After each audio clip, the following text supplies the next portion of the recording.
Hello everyone and welcome to July, which means, yes, Apollo Justice trademark, Ace Attorney trademark. Released in 2007 for the Nintendo DS. This is the fourth game in the Ace Attorney series. Also, there also there's also spin-off titles, which I will get to those at a later date.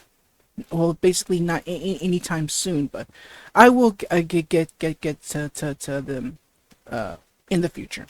But anyways, hello, my name is Victor. I go by Initial 2. Welcome to my Let's Play channel. If you enjoy this video, leave a like, comment, share with all your family and friends, and if you enjoy my content, consider subscribing to the channel, and don't forget to click that bell to receive notifications for new videos. Oh boy, it's finally come to this. We're finally here with Apollo Justice Ace Attorney. So let's get started. So you know how a lot of anime they go through what we anime fans call it a time skip. So we are now traveling a few years into the future, where we are introduced to a new defense attorney. Alright, without further ado, let's go to episode 1, Turnabout Trump. No, not that Trump. Here we go.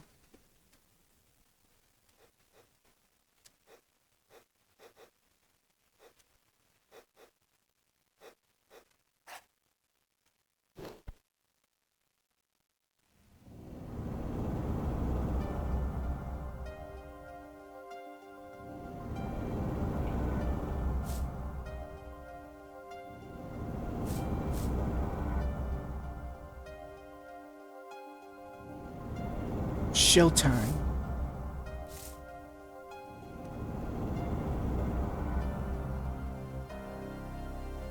You lose. Ugh. Eek.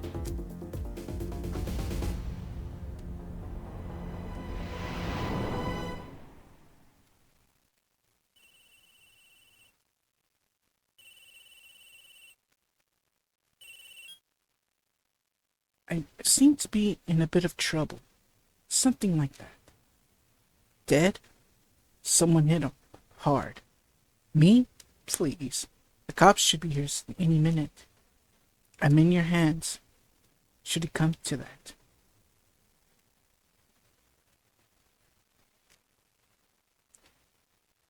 Alright, so we're back at the good old defendant lobby, and nothing's changed. At least I think it does. And also, I am so happy that there's no for every single first case that was in the trilogy. Oh my goodness. Alright, so we're introduced to a new defense attorney, Apollo Justice. Well, I mean, keep in mind, when I talk as Phoenix Wright, I use my original speaking voice, and then when it comes to different characters, I try to change it up a bit. So for Phoenix Wright, I will always use my original speaking voice to just get that out of the way. For Apollo Justice, well, I will do my best to figure out throughout this whole series, well, the last 3 games, I'll try to find a definitive voice for Apollo. Well, my way of doing it.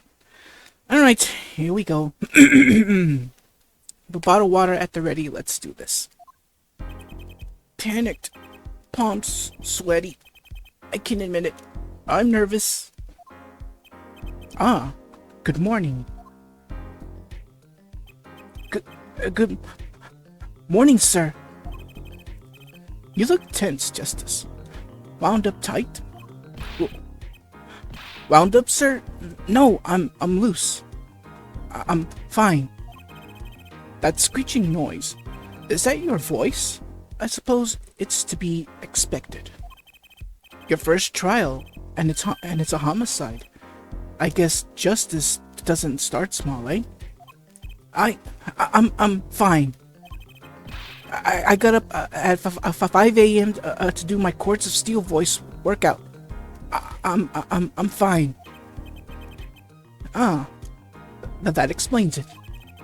I did detect a certain rasping quality to your screech. I overdid it again.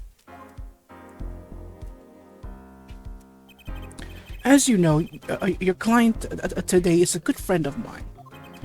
I would want to let him down, if you get my drift. Drift gotten, sir. I'm all over that drift. As it happens, I dined with him the night of the murder. We can't, excuse me, we can't let this case fall through. Yes, I'm fine, sir. One more thing. Don't say you're fine quite so much. People might take you the wrong way. I'll be preparing our case. You might want to introduce yourself to the client. My name is Apollo Justice. If it isn't clear already, I'm a new attorney. And today is my first trial. Not that I'm worried or anything. The defendant has been accused of murder. My boss wants to help him out, of course. And so do I. I mean, there's no way he did it. Not him. No way.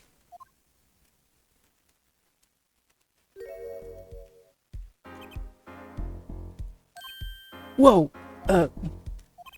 good, morning. Morning. It's all up to you today. First trial. Nervous. Meeting him. Cardiac arrest. I think I'm supposed to say something. Help? So, you're fine. I'm fine.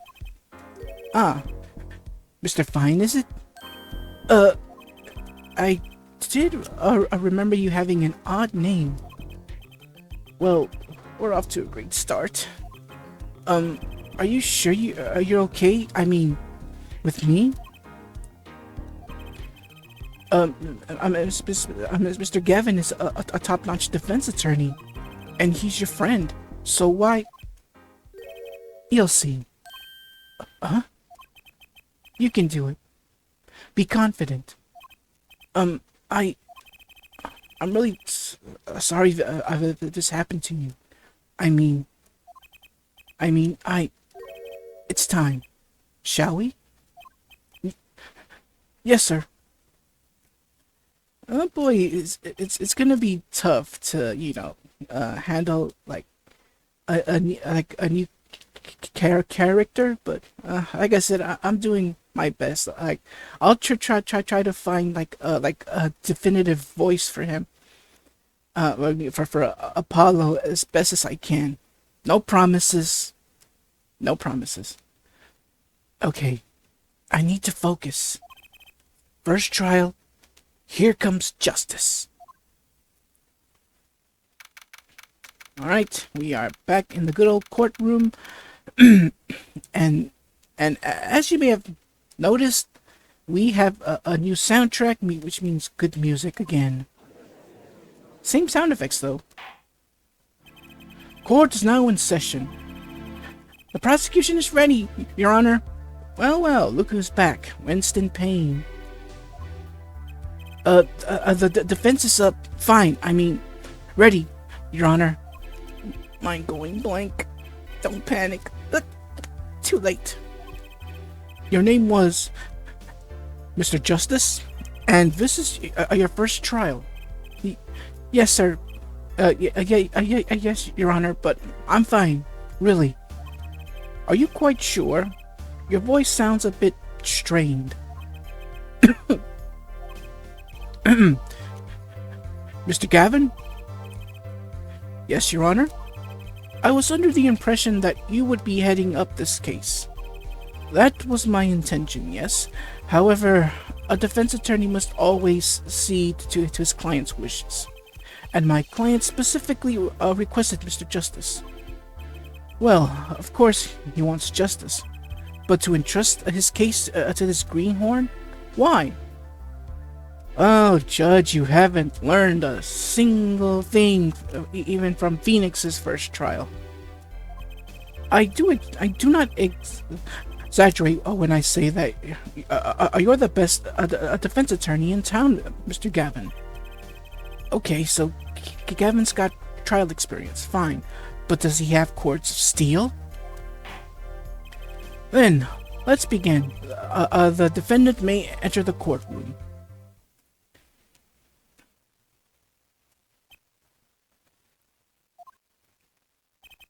This is truly an unfortunate turn of events. I'm sorry we had to meet again under these circumstances. Long time no see, Mr. Wright. Let's put the past behind us, shall we? These days, I'm merely Phoenix Wright, piano player. Mr. Wright, how could this have happened? I won't speak of it any further, then. If the prosecution would be so kind as to explain the other charges. Mr. Payne? To think I saw you enter this room a fresh attorney, and now I'll see you leave in chains. Ah, Winston Payne. Subtle as ever I see. The crime occurred at the Borscht Bowl Club, a Russian restaurant. The defendant, Phoenix Wright, took the victim, a customer, and he hit him, wham, on the head, smack, killed him cold. A customer at the restaurant, you say, and the defendant, you say he was the pianist for the club, it seems. Phoenix Wright? A pianist? This is the weapon that took the victim's life. A bottle of grape juice. In actuality, this is actually a bottle of wine. Yeah, Nintendo, you know. And maybe Capcom USA had to make changes to avoid any alcoholic references or something? I don't know. But yeah, grape juice. Grape juice is apparently our defendant's drink of choice. The court accepts the deadly bottle as evidence. Nice, so we get our third piece of evidence, the deadly bottle. Something to note, Justice. All evidence is filed in the court record. Make a practice of checking it frequently. The court record, right? I've heard of that. Use the court record button to look at the evidence so far. I'm confident in your ability to handle this. Right. The courtroom, the court record button. Sounds like it's time for some hands-on action. So, the victim was a customer at this restaurant. But just who was this Shoddy Smith fellow? We believe he was a traveler, Your Honor. A traveler? According to his passport, he had been out of the country for a number of years. He had only returned to this country recently, though his place of residence is unclear. And he had some sort of connection with the defendant. That too is unclear at present, Your Honor. We believe they first met at the Borscht Bowl Club on the night of the crime. I apologize if I mispronounce that first word. I think Borscht or something. I can't pronounce it. If they had only just met, then why murder? Perhaps the victim slighted the defendant's piano playing. That doesn't appear to have been the case. No, the motive had nothing to do with the defendant's lack of playing skill. At least not piano playing. I'll let this photo explain what I mean. As we can see, a game of poker was in progress at the scene of the crime. Wait a second. Isn't poker gambling? That's a crime. A load of it in itself. Indeed, it appears our defendant has fallen to become the basest sort of criminal. It is true that the defendant was engaged in a game of poker with the victim, yet it was only that, a game in the purest sense, a competition, Your Honor. A competition? Yes, a test of wits, a silent clash of passions. Only the cards, their backs wreathed in the blue flame, know its final outcome. Come again?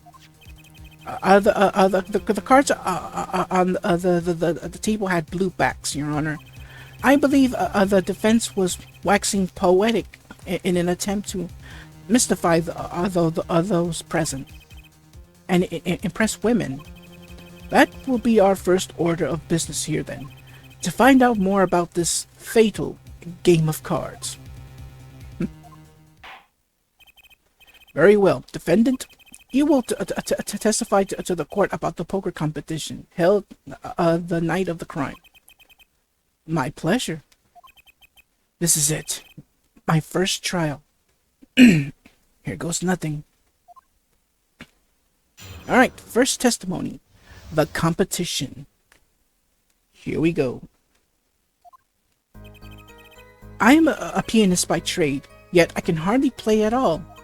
My real job is to take on interested customers over at the poker table. The room where we play and the competition in there are the club's main attractions. The rules are simple. We play a game of poker using two decks of cards. That's all it is, a game, and our customers are happy. A pianist who can't play piano? Better than a defense attorney who can't defend. You are so gonna get it, Payne. Very well. The defense may begin the cross-examination. Right, Your Honor. My first cross-examination. Don't blow it. Are you all right? You're sweating bullets. Bullets? Where? It's a figure of speech, Justice. Your voice sounds strained and raspy too. My brain feels strained and raspy, sir. You've watched me perform cross-examinations many times, though you've never done one yourself, have you? Care for a refresher? What to do? Should I ask Mr. Gavin for a refresher course in cross-examination? Well, if you're already familiar with the series, there'd be no need for a refresh course. But just in case, if you are a first timer and want to get into this series, go with yes. Like, go with how to cross-examine in the game. So for this, since I'm already familiar with cross-examination in this game, I'll just hit no thanks. No need for help, sir. I think I've got this one covered. I think you'd better do more than think. You know it, or you do not. I'm fine. The cords of steel are ready for battle. My weapons, press and present. Oh, trust me, there's going to be another feature coming soon. Find any inconsistencies, any lies in the testimony, and reveal them to the court.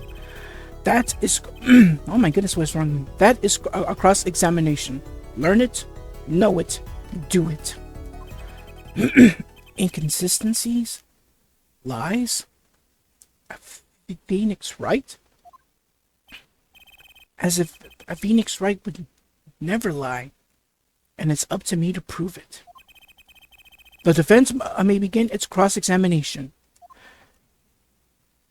Oh my goodness, what is wrong with me? Alright, cross-examination time. Alright, so let's see. It's revealed that that Phoenix these days is now a professional poker player slash pianist. That's what he does for a living. Alright, so my real job, I'm gonna press right here. They pay you just to play poker? That would seem to be the case. I am a professional after all. But I do detect pride in that statement. It's just hard for an honest, hard-working member of society like me to imagine. Yes, your imagination was always a bit limited, Winston. What? I played poker for 7 years in that little room.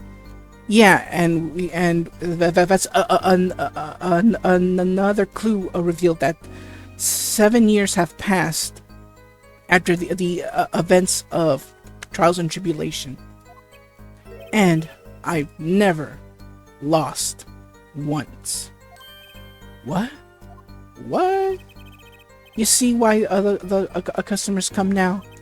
Defeat the undefeated poker champion. It's quite a draw. That is, I'm quite a draw. Wait, you've never lost once? Not even one time? As I said, I'm a professional. He's played poker for 7 years and not lost once? Is that even possible?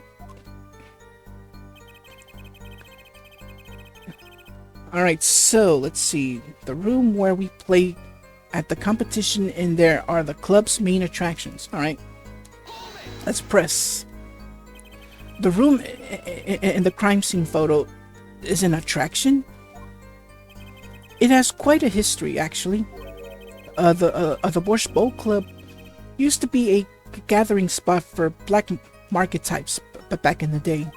But black market? All in the past, things like the black market are only on the silver screen nowadays. Suffice it to say that there were a lot of deals being made under the table. Right there in that room. A smoky room? Gambling hoods? You know, just looking at this picture makes me feel bad. The bosses gather around the table cutting deals, safe from the eyes of the law. Meanwhile, a goon keeps watch through the small window. I can practically picture it now. That window does... Oh, sorry, that was Apollo. That window does look like it would be good for keeping a lookout, but little else. The room had a few other tricks to it, though it was common knowledge to our regulars. At any rate, they come to play poker in a room steeped in history. Despite the dark past, it was all just good, clean fun. Alright. The rules are simple. We play a game of poker using 2 decks of cards. Yeah, we're gonna have to press on that. Why? You'll see. 2 decks of cards? A simple measure to prevent cheating. If you alternate 2 decks, no one can slip in cards. There's something else I noticed. In addition to the cards on the table, there are some lines scattered on the floor. Precisely. Cards on the table, cards upon the floor, each one forming a complete deck. A crime scene planted blue by a sad sweep of cards. It's poetic, really. Incidentally, we used two types of cards at the club. One deck of cards was red, the other blue.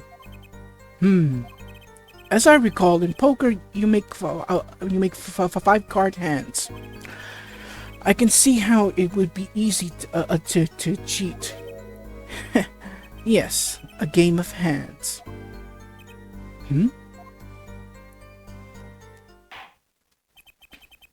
This competition you're talking about, I believe that the court understands the nature of the game sufficiently.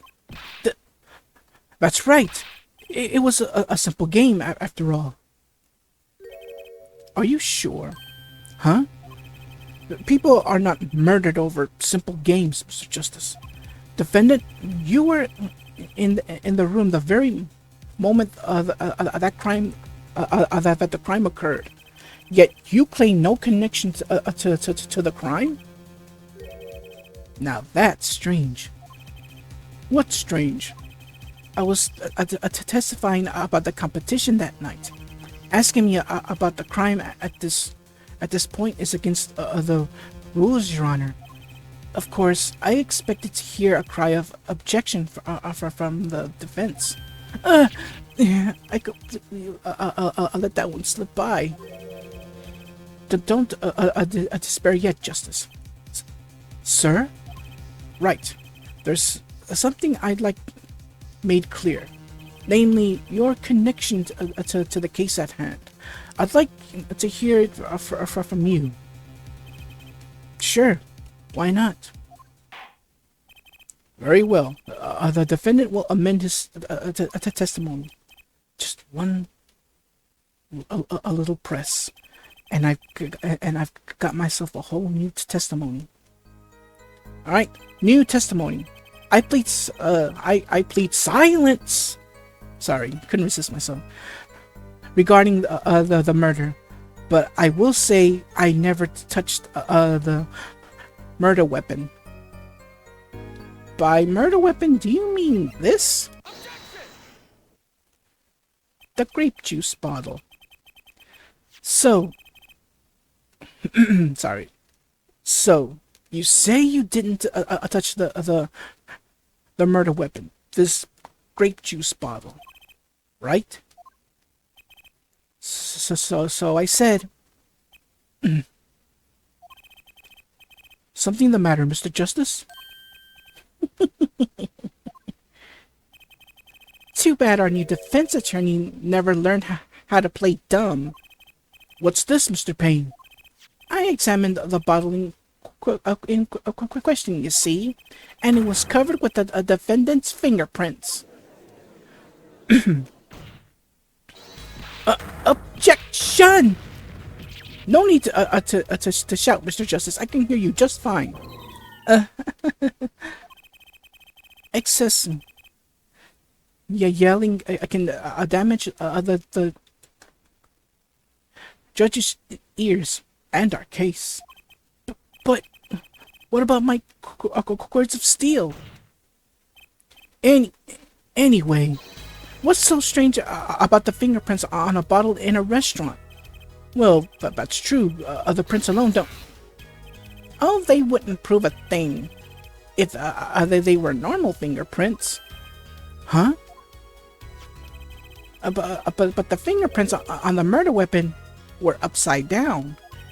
Upside down? What does that mean? It means he was holding the bottle inverted. And there can only be one reason for that.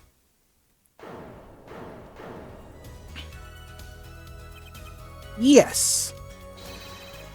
To brain someone with the bottle. Like I said, it's going to be difficult to trying to voice Apollo, but I'll do my best. Mr. Gavin, I think things just took a turn for the worse. Oh, I see no problem, Justice. Huh? The only thing that matters is the truth. There's a good reason for everything. You'll see. Defendant, can you explain your fingerprints on this bottle to the court? I stand by my plea of silence regarding the murder. For now. Not very cooperative, are you? This could hurt your case. I'm sure he's uncooperative because he's hiding something. There must be some reason. Your Honor, you seem to have forgotten something.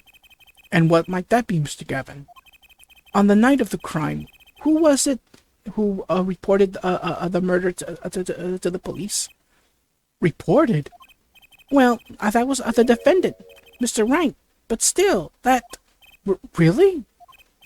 Yes, well, according to the case file, the murder was reported near the scene by a phone call from the defendant's cell. Near the scene? Let's take a look at the diagram of the murder scene, shall we? And here's where we're introduced to another new feature. 3D 3D scenes. Well, 3D crime scenes, in a way. The victim was murdered in a small room in a basement 2 floors down from ground level. Of course, cell phones can't get a reception so far down. The defendant used the stairs in this hallway to go above the ground.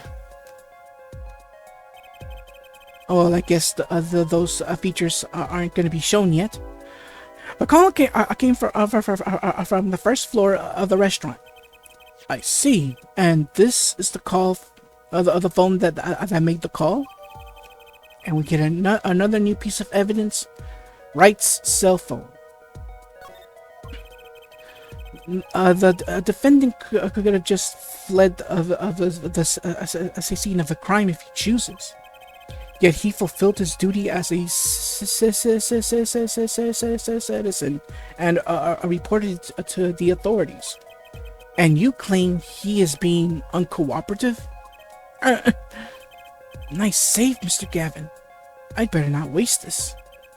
I think the prosecution has toyed with our client enough for the time being. Toyed? I assure you, no one is more serious about... What was it you said? The defendant was in the room the very moment that the crime occurred? How can you possibly know this?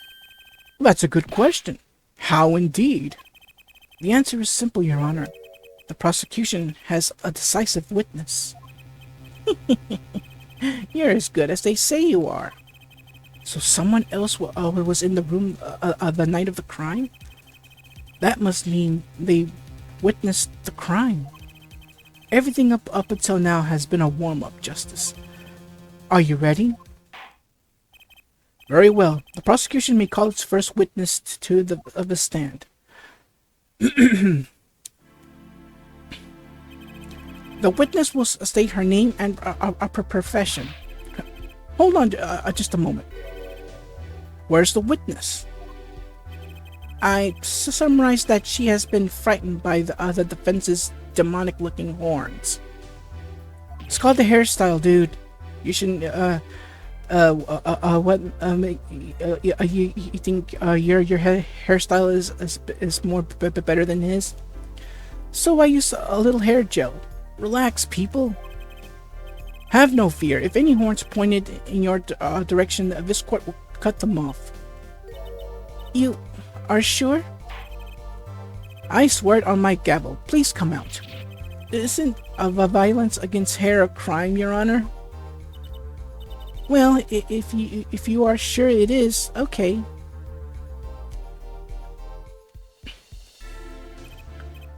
Now, the prosecution. Well, wait a minute. Would the prosecution care to explain the witnesses' paraphernalia? Yes. She is a professional, Your Honor. Those are merely the tools of her trade. And that would be, my name is Olga. Oh, really? Oh, really, huh? I am employed as a witness in a Borscht Bowl Club restaurant. Then why the camera? Of course, it is my pride to serve borscht. That is naming restaurant. I also perform. How is it said? Other service? Yeah. She's supposed to have this Russian accent. So I guess I'll just have to do my best to figure that out. I'll take it. I'll take it. One of these other services is the customer's pictures. Da. Like for example, this one. That's the defendant. Indeed, on the night of the murder, man in white is one who has gone kaput. Indeed, that is the victim. Order! This is quite a piece of evidence to casually drop into our laps. It is the same way as I drop cold bowls of borscht on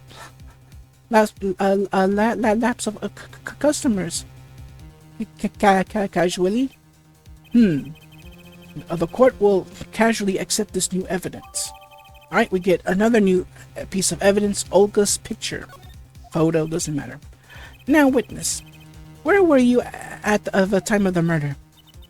I was in room. The hideout, we call it. Excuse me? The hideout? It is room where a famous gangster, bad guy was arrested. In room where murder took place. What? You look of utter surprise. It is lovely. I will post my courtroom door. I will post my courtroom door later for you. Photos will be numbered, and you will write which ones you want copy of. So there were 3 people in the room at the time of the crime. The victim, Shotty Smith, Mr. Wright, and Olga O'Reilly, our witness. And if Mr. Wright isn't the killer, that means... Very well. Witness, you will testify to the court about that night's events. Oh my goodness. Alright, here we go. That fateful night. That night, a customer asked me to deal cards for a game. It was cold. Both players played with hats on, da. The victim, he plays whole time with his hand on locket at his neck. Then, last hand is done.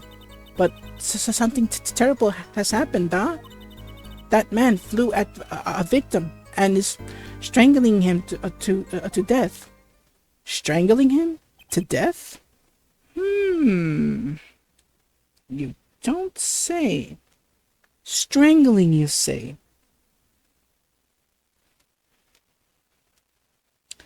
Yeah, about that.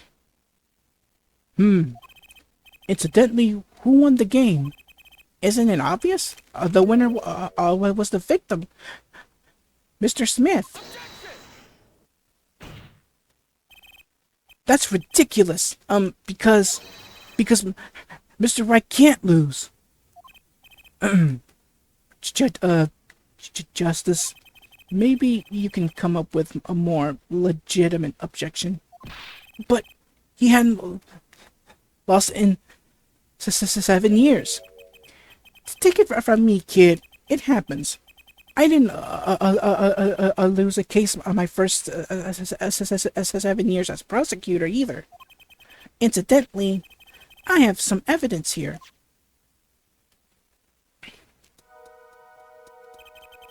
These are the are the poker chips. Poker chips. as they lay the very moment of the crime. The hand and chips on this side belong to the defendant, Mr. Wright. Those on the far side belong to the victim, Mr. Smith. Chips, you say? I mean, yes. Imagine that poker is war. Your hand is your army, and the chips are the spoils. I know that. After all, in an ordinary game of poker, the judge was known as the poker head of courtroom number 3. Yeah, the judge is also an experienced poker player. I think he means poker face. Looking at this picture, it does seem that most of the chips are on the victim's side of the table. Alright, so we get another piece of evidence, the chip photo. Very well. The defense may cross-examine the witness. Alright, here we go.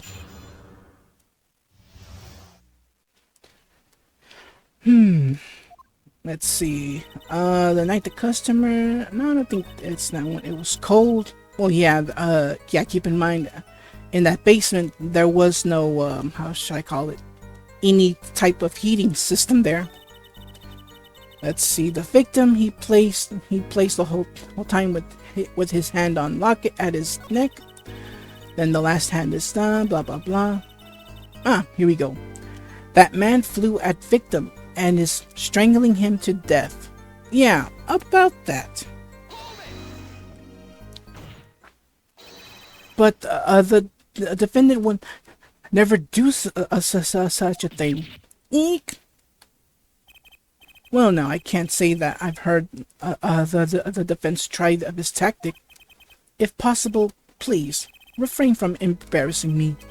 Still, why would anyone do something like this over a game of poker?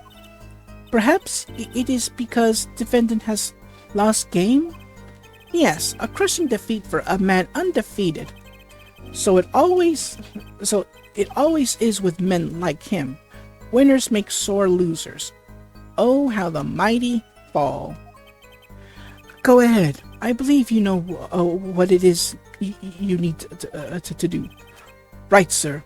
Leave it to me. There were only 3 people in the room at the time of the murder. The victim, Shoddy Smith, Mr. Wright, and if Mr. Wright isn't the killer, I've got you now, oh really? Let's see. Where it says, let me see, where are you? Here we go. The victim, he plays whole time with his hand on locket at his neck. Locket on his neck, you say? Let me see. Locket on his neck. Let's switch here. Okay.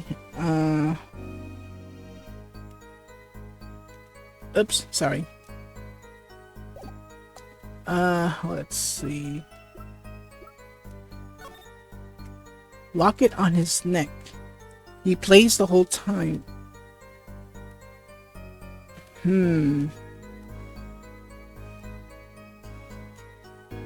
Yeah, where is that little locket on that photo? I think I should present it. But I have a feeling that I might get penalized for this, so... Let's try it. Yep, I got it wrong. Yep, I got it wrong big time. Yeah, I gotta present the other photo. The other crime photo. And for some odd reason, some of the like for example, I don't think that won me any points with the judge. Yeah, basically it's stock dialogue from previous games. So yeah, they're gonna use like the same lines from previous games. Oh, I pushed the wrong button. Sorry, I pushed the wrong button here. So now I gotta get penalized again.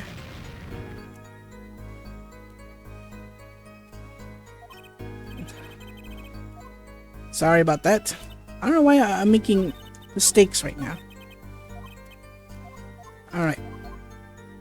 Let's see. I think there was something I'm supposed to do here. Alright, here we go. Okay, so as I said, that man flew at victim and is strangling him to death. However, take a look at this autopsy report. The time of death was around 2 a.m., April 17th. Death was caused by a single blow to the forehead. Like I said, strangling? I think not. Oh, really? Strange. You say... Oh, sorry, let me repeat that. Oh, really? Strangled, you say? That's odd. Da?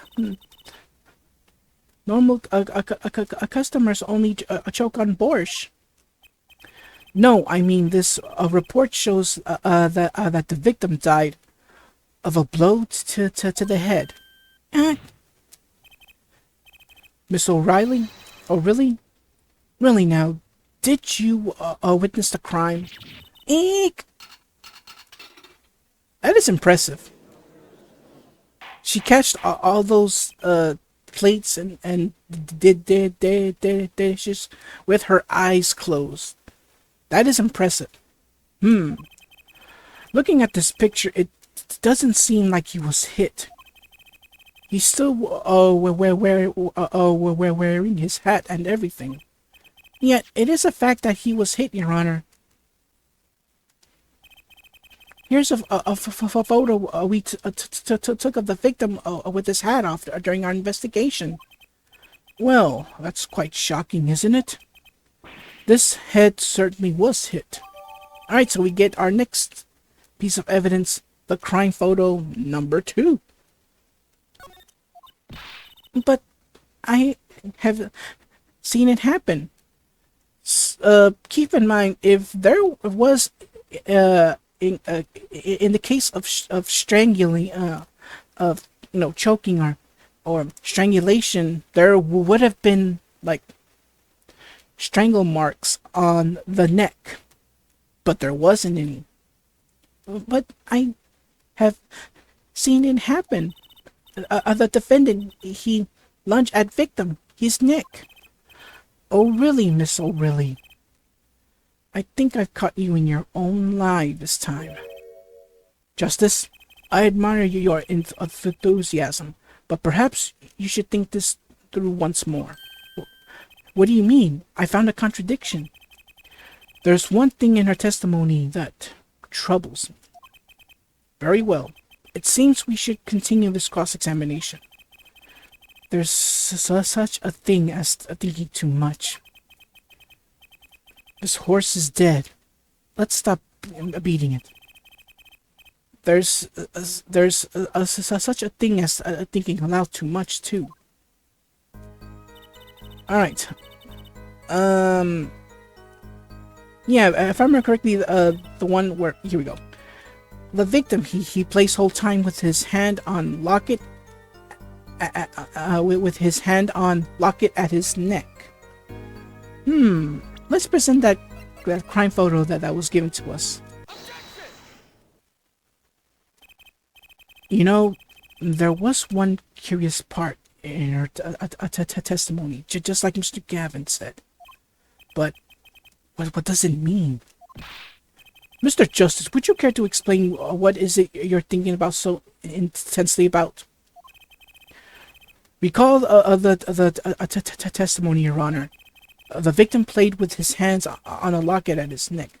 I believe she said, "I hope you aren't about to raise an objection to the witness's grammar." No, but look at this photograph. Do you see locket on the victim's neck? Well done, Justice. I'm impressed. I knew you'd be able to handle this. But what does it mean? If we are to believe this witness's testimony as is, then the locket disappeared following the victim's death. Lockets don't just disappear, Your Honor. It's quite simple when you think about it. If the locket is gone, someone must have taken it off, no? Taken it off? Wait, you don't mean... The defendant wasn't strangling the victim at all. He was taking off his locket. Wouldn't that explain it? Ah.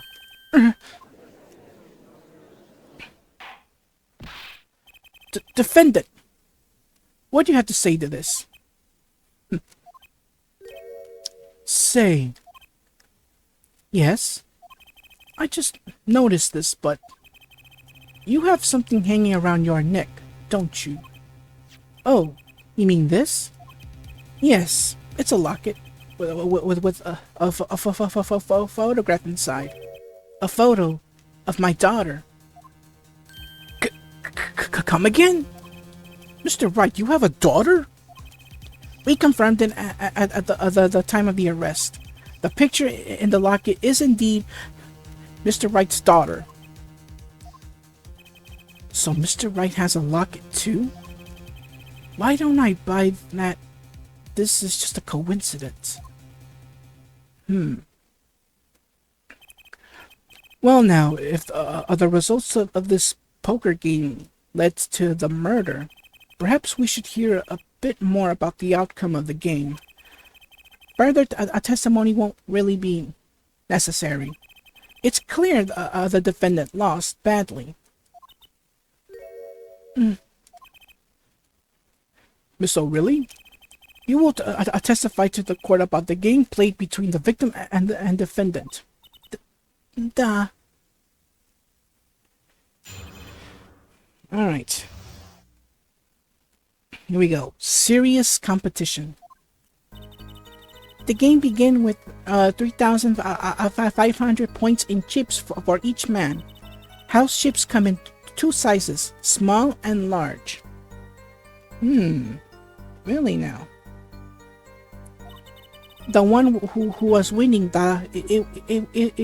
was victim. For last hand, a defendant playing with all chips on table and lose. The moment lost was decided. A defendant grabs bottle from table and... Indeed. Looking at this picture, it does seem a bit to be a one-sided game. As the court knows, poker was the defendant's life. Failure must have been a bitter pill to swallow. Many times have I heard these words. I done it in a fit of anger and... Oh, never mind. A common tale but true. Yeah, keep in mind that there will be the dialogue that will go automatically, so... Methinks the judge watches too many old court movies. Mr. Wright said he hasn't lost in 7 years, so this testimony must be wrong.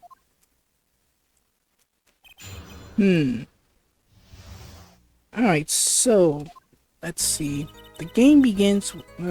okay, house chips come in two sizes, small and large. Yeah, I'm gonna need some more info on that. Are the chips in this photo all the chips that were used? Of course.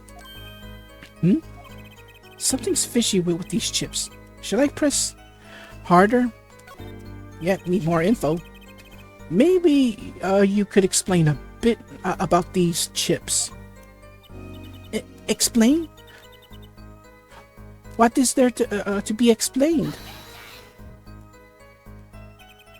Poker chips are poker chips. They're not fish and chips. Not a chip off the old block. Thanks. Now that I've pressed her, I better ask something. What are these chips worth? Are they in dollars or rupees even? Yet, all as I have been saying before, it was game, not gambling. Hard perhaps for capitalists to understand. Two types of chips: 100 points, 100 points chip, and 1,000 points chip. It is not money, da? Justice, sir. Don't you find her comment interesting? In more ways other than one, sir. I'd have it added to her testimony myself. Well, does the defense want the witness to add to her testimony? Yes. Yes, I do think this deserves for further scrutiny. Add it to the testimony. I wish I knew where I was going with this. Very well. Witness, if you would be so kind. Your Honor. One kind of chip is worth 100 points, and other kind is worth 1,000. Two kinds in all. Let's present something. The chip photo.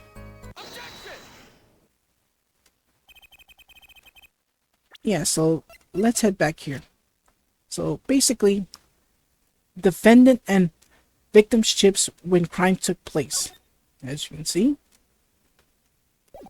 Alright, switch. Alright, there we go. You sure it was the victim who won? Absolutely sure? It seems our new attorney is a bit confused. A glance at the picture is enough to tell you who won, if you're not in kindergarten. Just for safety's sake, could you explain the problem to the court? Of course, Your Honor.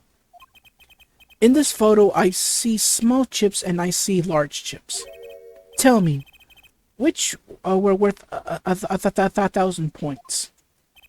Why, the big ones, of course, duh. Oh, I thought so too, but the total doesn't add up. The totals? Let's review what the witness told us. Each man started with 3,500 points in chips, and the combined total of the chips were 7,000 points. Yes, if my calculations are correct, let's see. 3,000 plus 1, carry the 5. They are, Your Honor.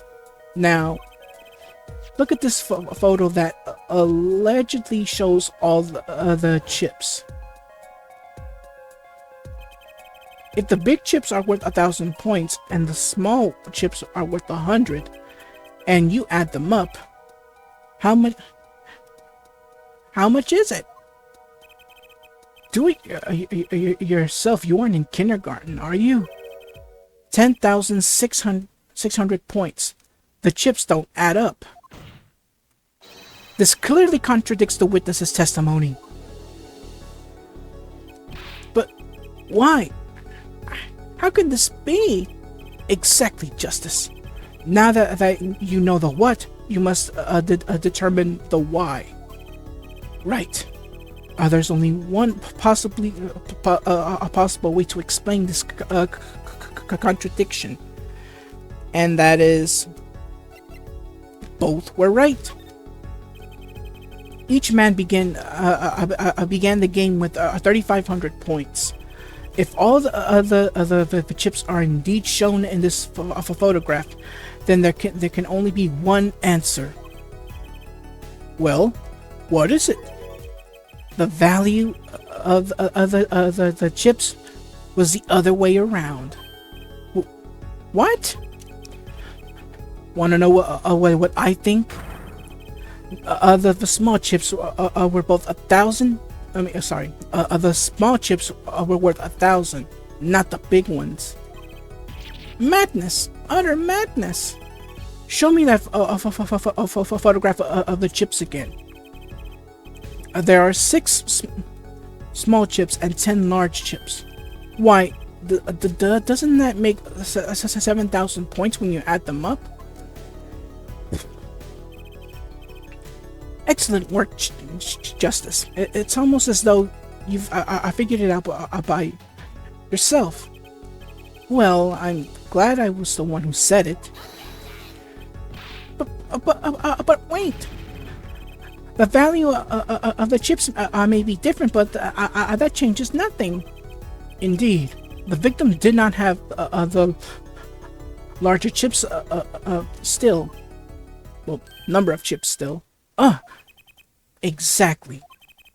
If the small chips are 1,000 points, and the large chips are 100, let's do a little math. Add up the other points for each side of the table. The victim, Mr. Smith, had 2,900 points. Enough with the automatic dialogue. I want to read it. 4,100 points? Well now, it seems that Mr. Wright was winning that night after all. That's impossible. My client has even less a reason to kill the victim. After all, he was winning. Yeah. Now, Miss O'Reilly, you must have known the true value of the chips, since you were there at the scene of the crime, weren't you? Eek! See, look at that. That's impressive. Order! Order! It appears our defendant has lost his motive, and Mr. Wright's supposed defeat never happened. Yeah. We must now ask ourselves whether...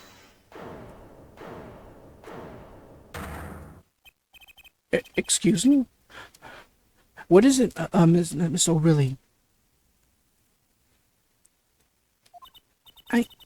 I did not I want to be saying this, but actually, you see, see what, Miss O'Reilly? What do we see? In the last hand, that there was cheat. Cheat? You don't mean a trick? Wait, or do you mean a scam?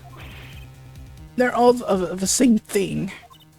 Yes, there was cheat in last hand. That is why game ends with chips as they are. Great, just great.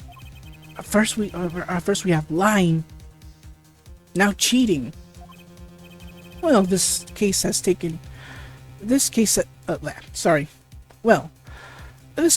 certainly has taken a turn for the interesting. Witness, you will please testify to the court. Tell us about this cheating in the final hand. All right. The final hand. The last hand, both men had a full house. There is 4 of each card in deck, from ace to king. If you look at both men's hands, cheat is more obvious. The next moment, a game becomes argument. The defendant's trick was exposed. He took bottle in his hand. A poor Mr. Smith.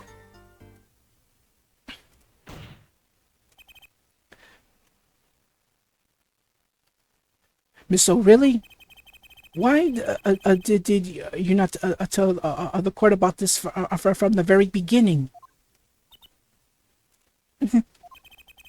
I thought I smelled a cover-up here. Well, folks, it's time to throw back the covers. A full house is a very high-scoring hand. Not easy to make in my experience. Not alone it is enough to suspect less than scrupulous tactics. Mr. Gavin, what's a full house? Lawyers these days, you don't know your poker.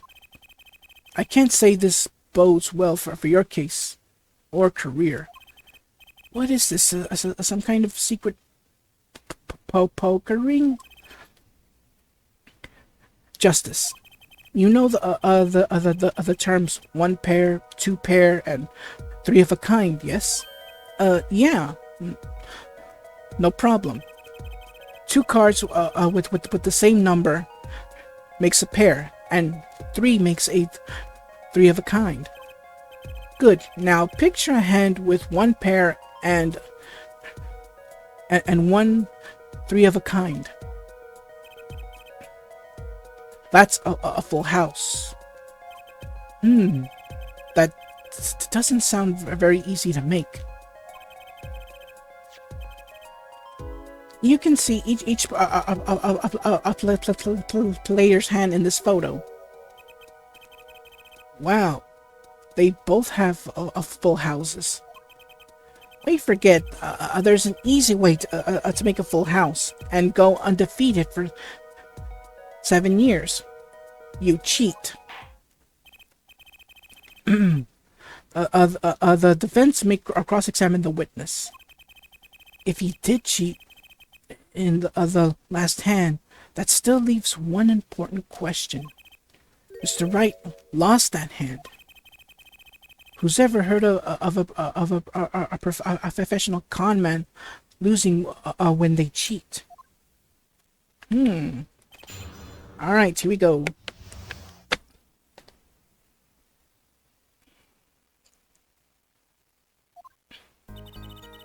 Alright, let's see. Okay.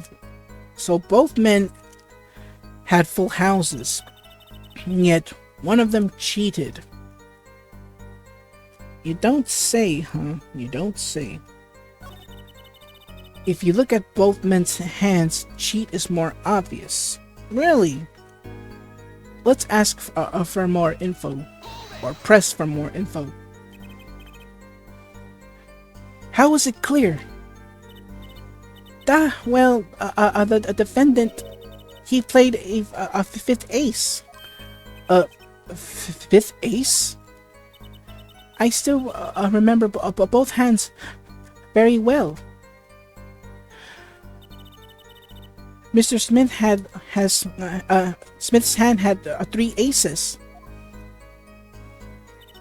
and Mr. Wright's hand 2.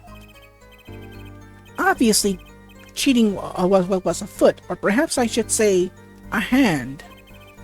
Your Honor, please, perhaps this can be added to the testimony without Mr. Payne's joke. Very well. The witness will add this detail to her testimony, please. All right. So new statement. Mr. Smith's hand has 3 aces, and Mr. Wright's 2. Is it 5 aces? It is 5 aces in all. Let's present that chip photo, because when you think about it, it does have everything. Okay, so let's take a look. Now, in Wright's hand, which is on the left side, he has 3 sevens and 2 aces. And Mr. Smith's, well, looky what we have here. Only 2 aces. Yeah, so, and Olga here is saying that the victim had 3 aces. So where is this 3rd ace that she speaks of? Let's present it. It appears the witness is mistaken. Mistaken? But my name... Look, this piece of evidence clearly contradicts you you said in your testimony. That's a photo of the chips, is it not? Justice, perhaps you ought to explain your point in a way that the judge can comprehend. In other words, use your finger to point at your point. Yes. Please point out the contradiction in this photo. What particular point contradicts the witness's testimony? Well, let's examine the victim's hand.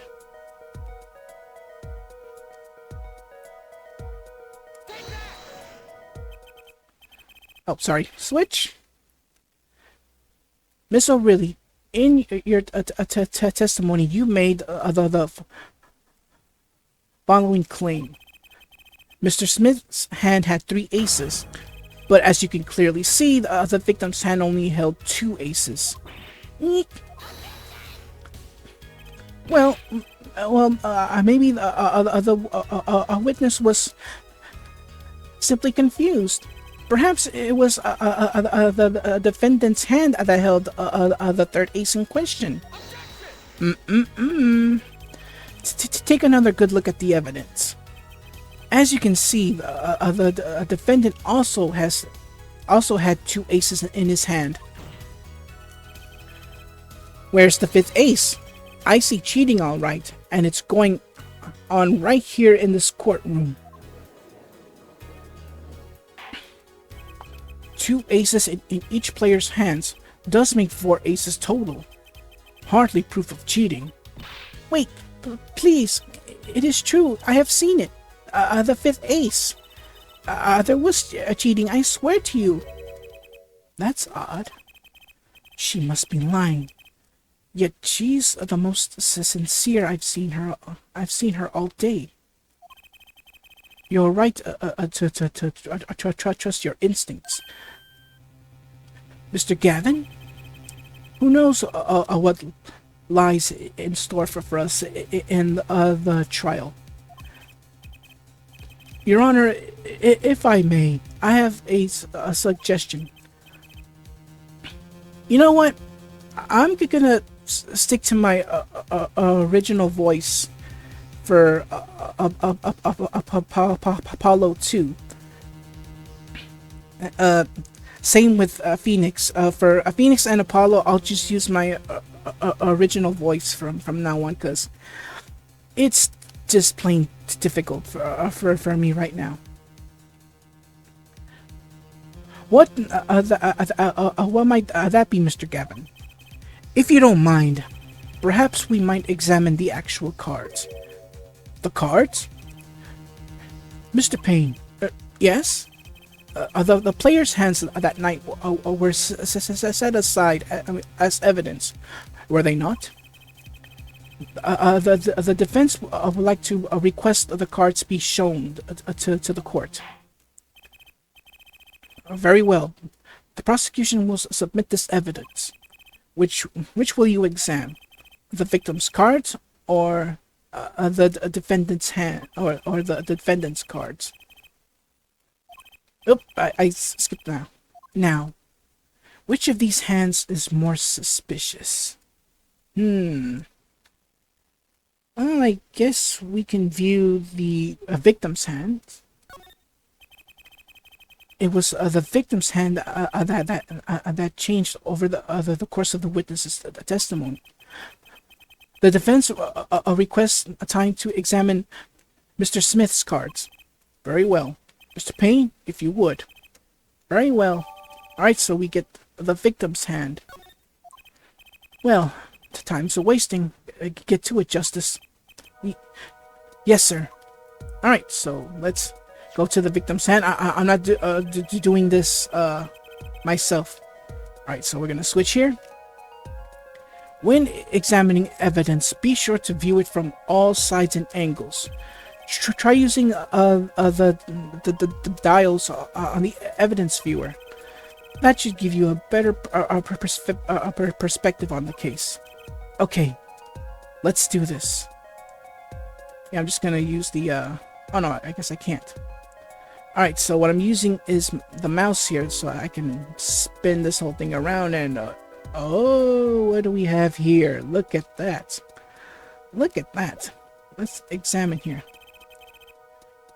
Well, has the defense found anything of relevance? I think I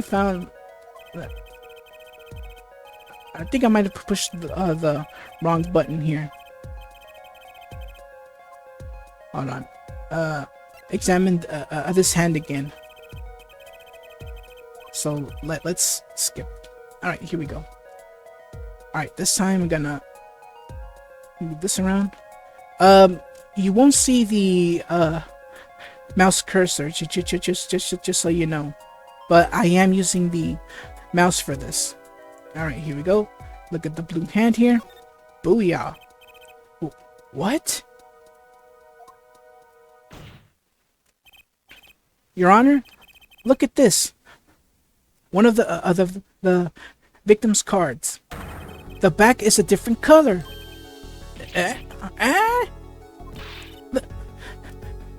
That's impossible. But I put that card in right hand. What did you just say? What was that, Miss O'Reilly? No, yeah. I merely said, I have... Eek. Your Honor? Mr. Gavin, yes? Tell me, what is the easiest way to cheat at poker? To cheat? I'll tell you. One merely needs a friend, a comrade, shall we say. The dealer? Wait, so you mean this witness, Miss O'Reilly, she's the cheater? A professional, I'd wager. Yeah. Like I said, that is awesome. And I think I saw lobster in there. Order! Order! Focus, Justice. It's time to take it at... yeah. Time to take advantage of her. I mean, of her mistake. Your Honor? Please recall the testimony we just heard. That's impossible, but I put that card in Wright's hand. Ergo, Miss Olga really conspired to cheat. Not with my client, but with the victim, Mr. Shotty Smith. Not only did she cheat, she cheated poorly. Therefore, it's not hard to imagine an altercation between her and the victim. What? Wait, you don't mean the defense isn't accusing the witness, Miss Olga O'Reilly, are you? Time for justice. There were 3 people in the room at the time of the incident. And if Mr. Wright isn't guilty, that means I am. The defense accuses the witness, Miss Olga O'Reilly, of murder. Eek.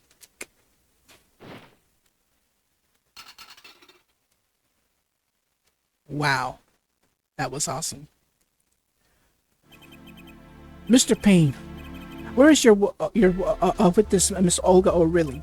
It appears she has lost consciousness, Your Honor. Mr. Justice, Your Honor, it seems you've presented a new possibility to the court. One, a suggestion, a connection between the witness and the victim, Mr. Smith. And that means this court cannot pronounce a verdict for the defendant at this time. What? I did it. I held out. I see no point in prolonging the trial of the state. The prosecution will need to make further inquiries.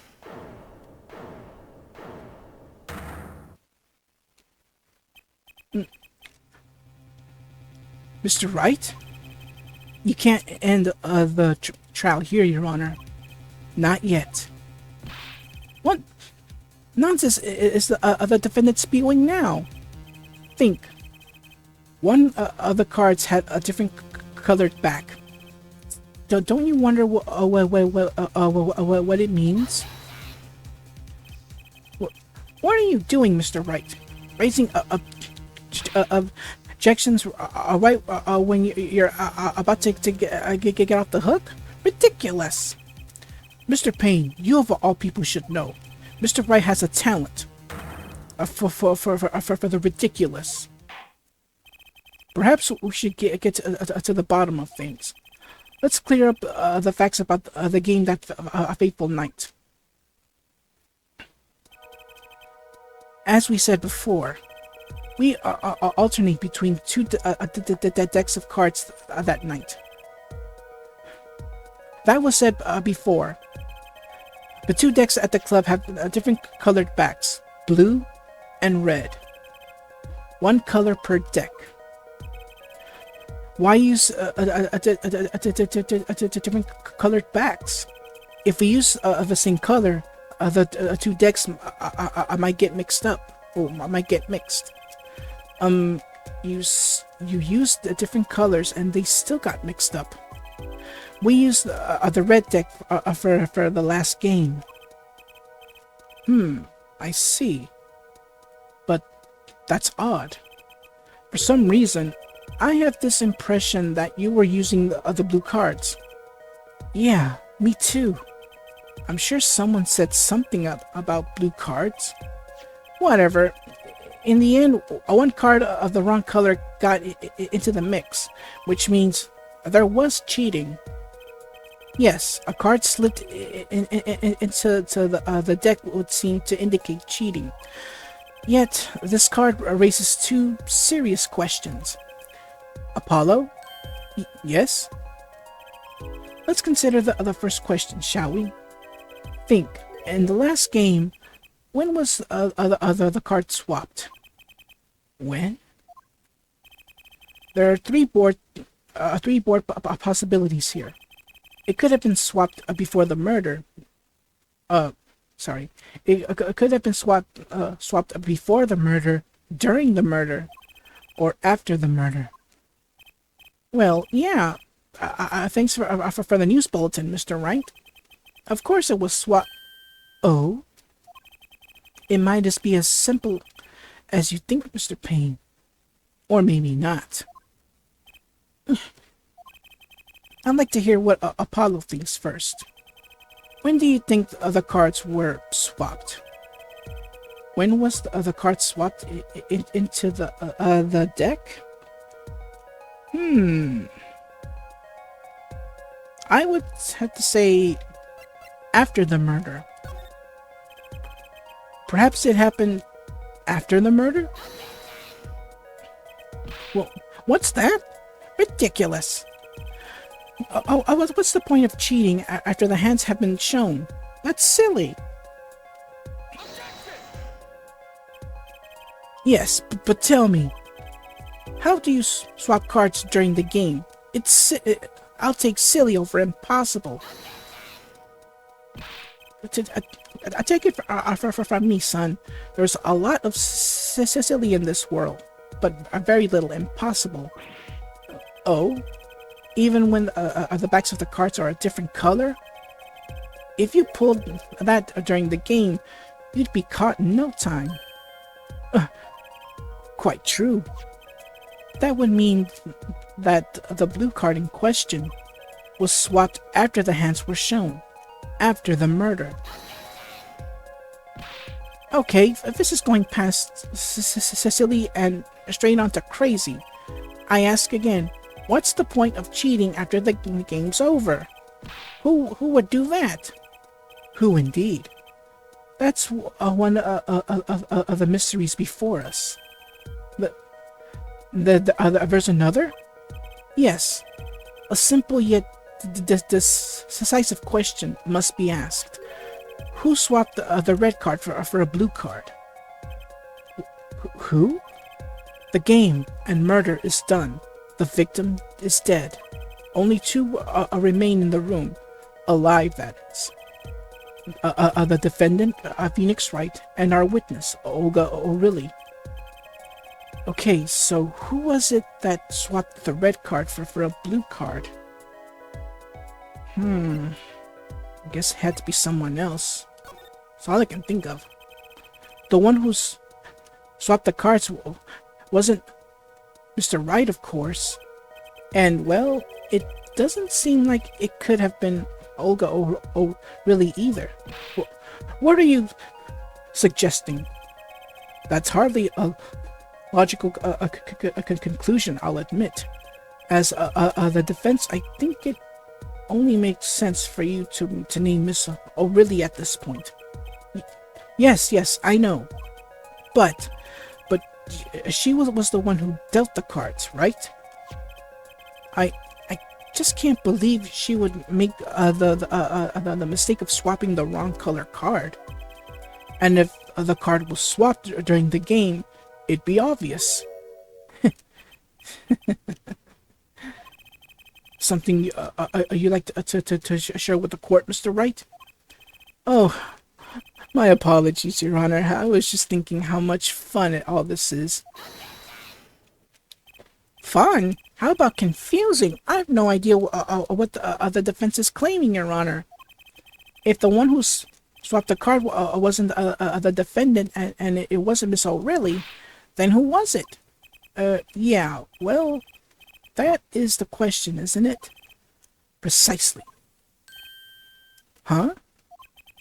I believe we're about to see this case take a new direction. A new direction? We'll find that indeed after the murder. Someone swapped one of the cards in the victim's hand, and that someone made two critical mistakes. I'm sure you're going to tell us the first was swapping the wrong color card, because the one who did the swap didn't know two colors of cards were being used.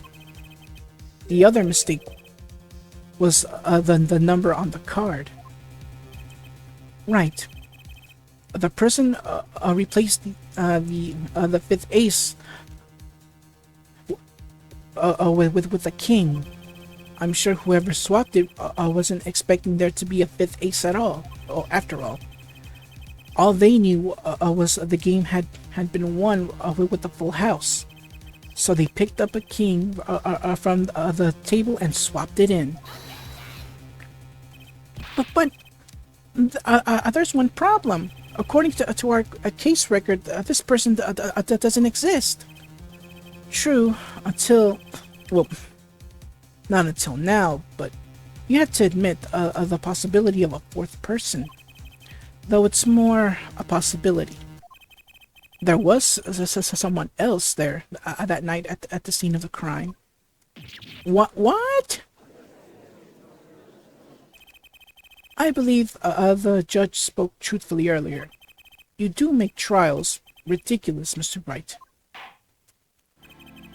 This trial has proceeded on one central assumption, namely that at the time of the incident, there were only 3 people in that room. I believe this new evidence, shall we say, overturns that assumption. The problem is that you chose to conceal this information from the court. I suppose that is a problem, yes? Court is adjourned for a brief recess. Mr. Gavin, I'll see you in my chambers during this recess. Certainly, Your Honor. Very well. The trial will resume in 20 minutes. Alright, so we're back at the good old lobby. Alright. That was quite unexpected, Mr. Wright. To suddenly claim there was another person at a scene of the crime like that. I must ask, is it the truth? Well now, I think you would know the answer to that. Being mysterious, are we? Sadly, I have no time for mysteries. I'd only ask that you leave the defending to your defense in the future. Otherwise, I cannot guarantee the outcome. I see you haven't mellowed out one bit, Christoph. Justice. Yes, sir? The judge has summoned me to his chamber, so carry on without me. You did well, Apollo. Can I ask you something? Sure. That locket you wear, is that really yours, Mr. Wright? Ah, you're wondering about the victim's disappearing lock. Here, you can take it. That's a picture of my daughter in there. And we open it to reveal the daughter of Phoenix Wright. More on her backstory later. I'm just surprised to hear you had a daughter. Most people are. Perhaps you'll meet her. Perhaps you'll meet her one of these days. One more question. The one who cheated that night. Was it you? What do you think? Huh? You know what happened 7 years ago? What I did? It's not unreasonable for you to think I might cheat. I never. Honest, but it is odd that he managed to go undefeated for 7 whole years. Want to know something? There's only one game where you can be dealt bad cards all night and still win. Poker. Eh? You see, poker is all about reading your opponent. In that way, it's a lot like a court case. Poker is like trial law. Figure out what your opponent is thinking, and you win. Well, yeah, but that's harder than it sounds. I think not. Try as they might to conceal it, everyone reveals their true thoughts in the end. Their body language can become a valuable source of information. You're kidding. That witness, for instance, Miss O'Reilly, she would touch the back of her neck during certain parts of her testimony. Did you notice? No. Come on, who noticed that? Words, habits, twitches, it's all about it's all for information for the reading. Yeah, we'll get to that new mechanic real soon. That's the secret to winning, Apollo.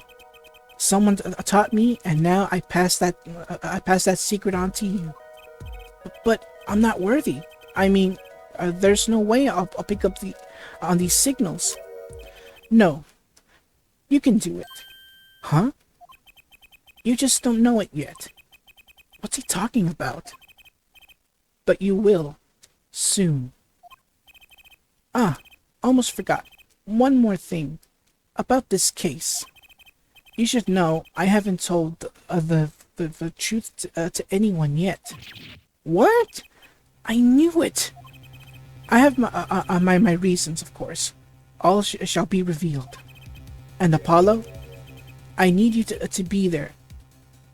Defending me. I need your power. My, power? I have no idea my courts of steel were that special. It's time. The real trial begins now. Do your best. Oof. Oh, wow. But we're not done yet. Oh, no, we ain't finished yet. Alright, so I'm gonna take a little break and be right back. So, cut. Okay, I'm back. Alright, so let's save the game. And go back to court. Oh boy. Here we go. court will now reconvene. Has our witness, Miss Olga, already recovered? Ye- yes, Your Honor. Well, she regained consciousness. Perhaps we could hear her version of the events again.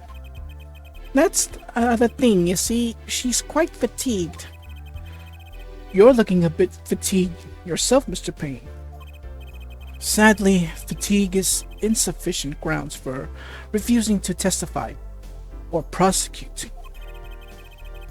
The defense would like to request that Miss O really take the stand.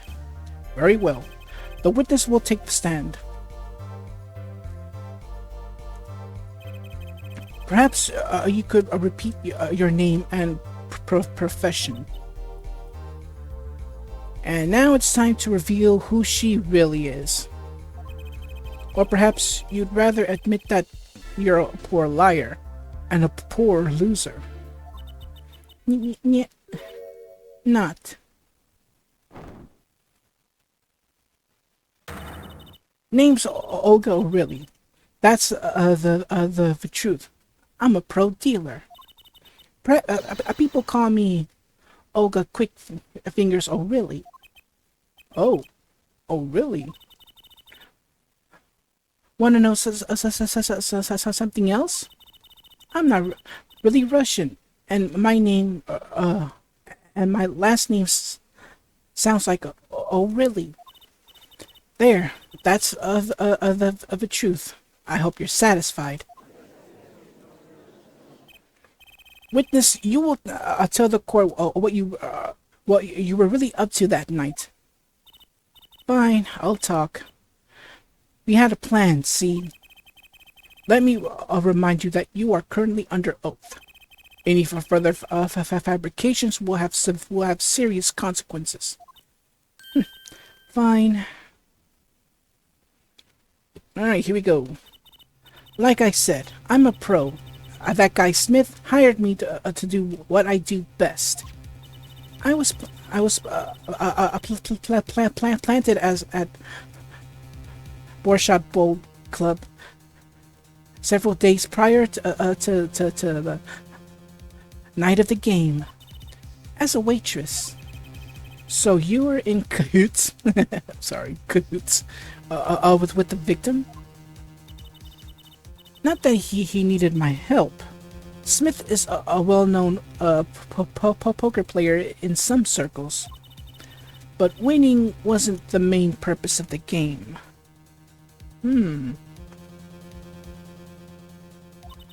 It was about destroying a legend, the unbeatable Phoenix Wright. The plan was simple, elegant really. You see, we set up a trap of sorts. I was to plant a card in Wright's pocket beforehand, and then deal 5 aces during one of their games. When their hands were revealed, Smith would call Wright out and search Wright. He would then pull out the planted card, and the trap would snap shut. You swapped the cards. Exposed as a cheater and losing on top of it, it would have made a great double play. Just like that, the legend would be dashed to pieces. Indeed, getting caught red-handed at cheating would cast doubt on all his prior wins. A 7-year legend destroyed by one little card. That was the plan.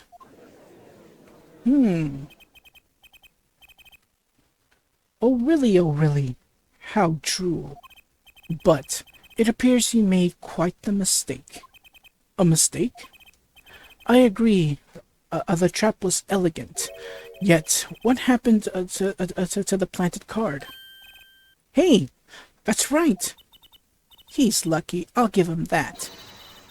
You'd have to be to slip free from a trap laid by Olga Quick Fingers O'Reilly.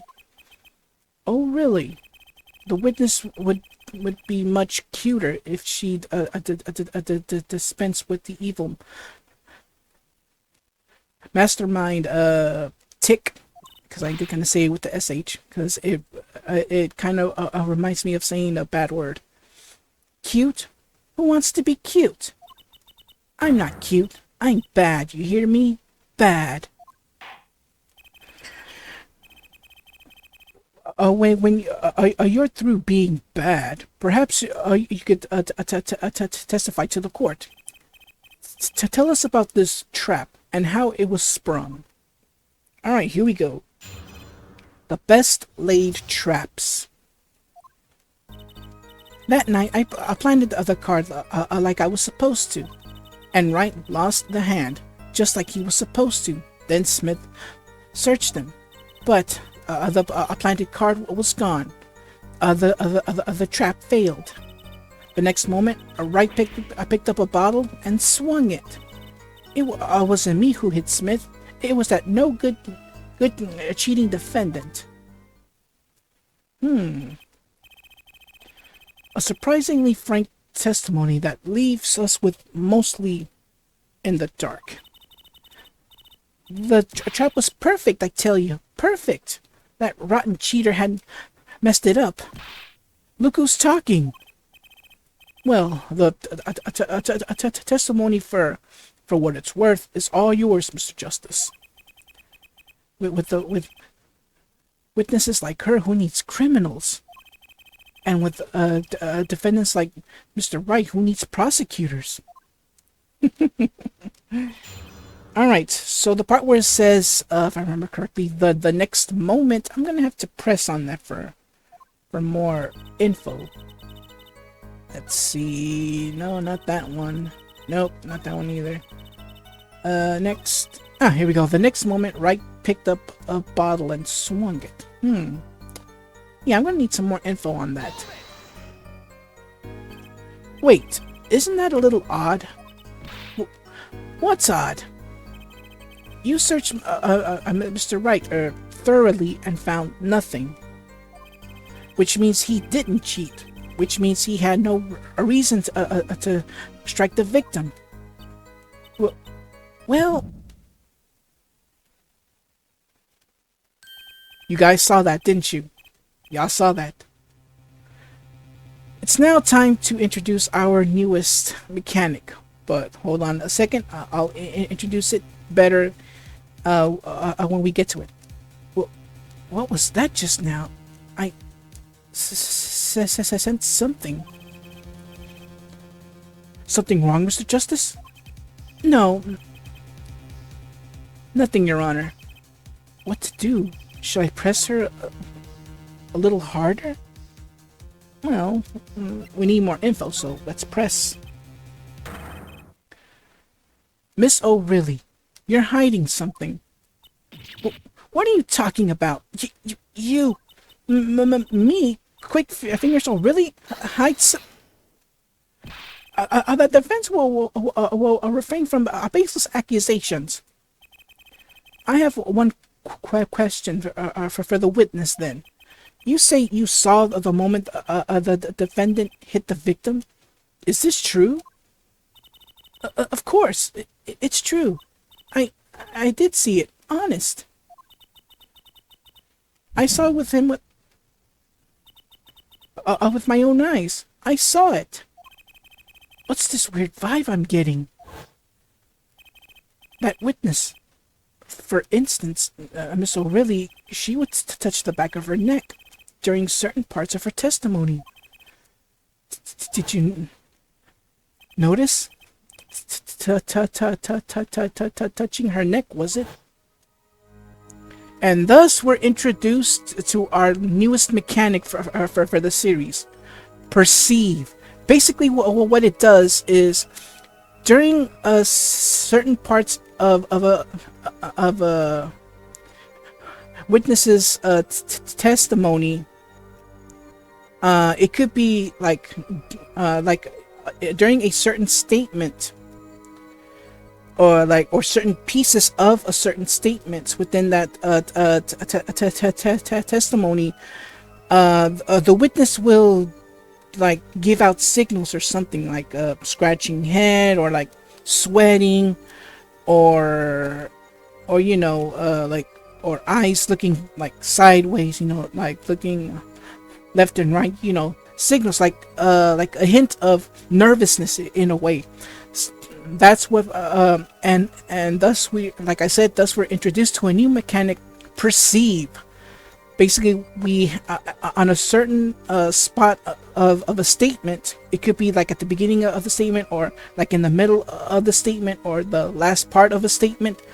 That's when the witness will give out like a signal, meaning like like she's lying or something.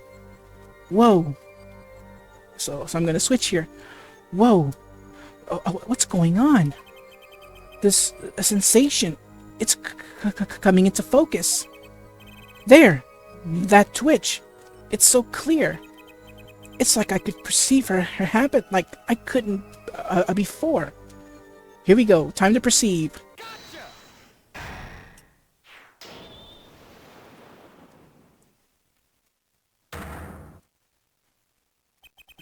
Miss O'Reilly, perhaps you are unaware of this yourself.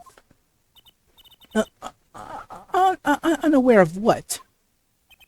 Whenever you get to a certain part of your testimony, you touch the back of your neck with your left hand. My neck? So what? What indeed, Justice? I hadn't noticed anything of the sort. When she says that part of the testimony, she's subconsciously recalling something. Her body reacts to the memory, and she touches her neck. I'm sure of it. A memory? Would someone care to explain what he's babbling about?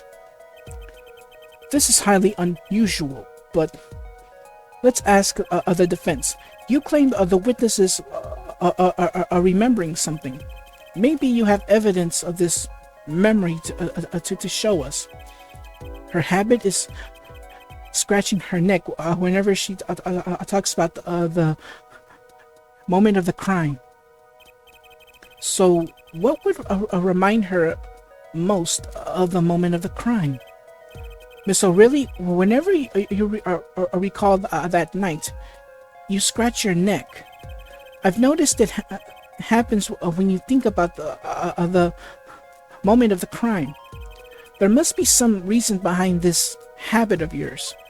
I believe the weapon that left an erasable impression on your neck is this.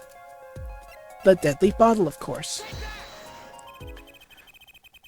Whenever she talks about the moment of the crime, she touches her neck.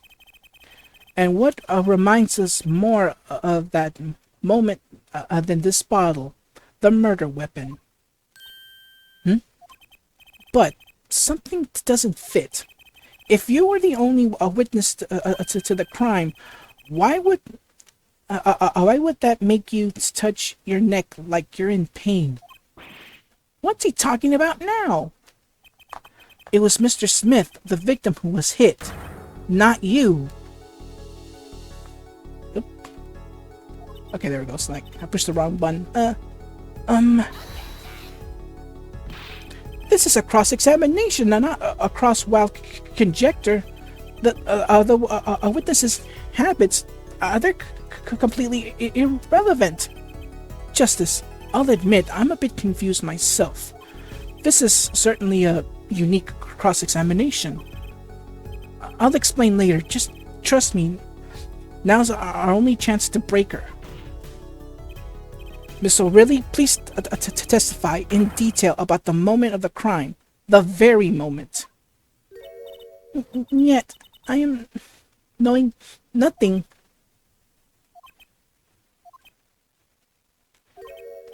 We know you're not Russian. The witness will testify. Testify, please. Now.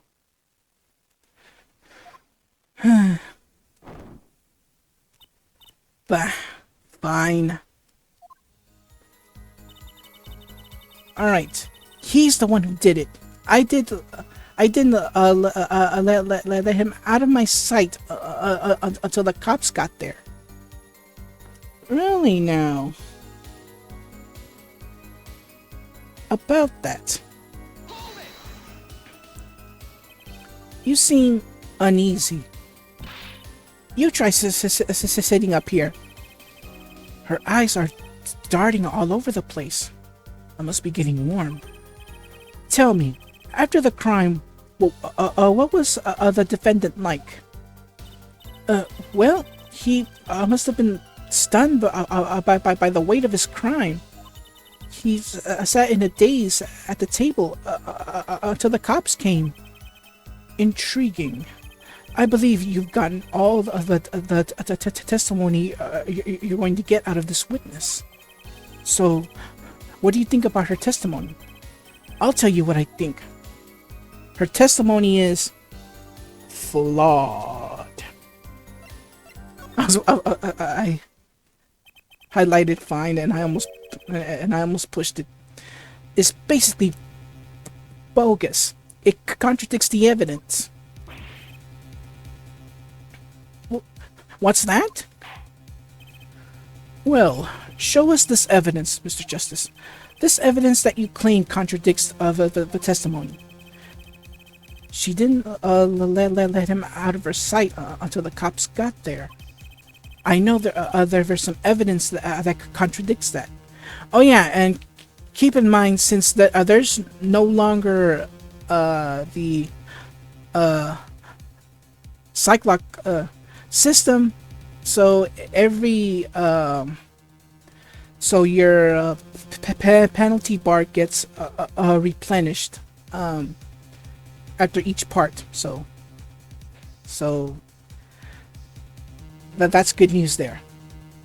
All right, so I know that there's some evidence that contradicts that, and thus we present Wright's cell phone. Miss O'Reilly, we have a record here that clearly contradicts what you said. It states that the police were alerted by a report from the defendant, and we know that the defendant left the room, and climbed up the stairs and made that phone call from the first floor of the Borscht Bowl Club. So, explain how you kept your eyes on the defendant when he left the room entirely.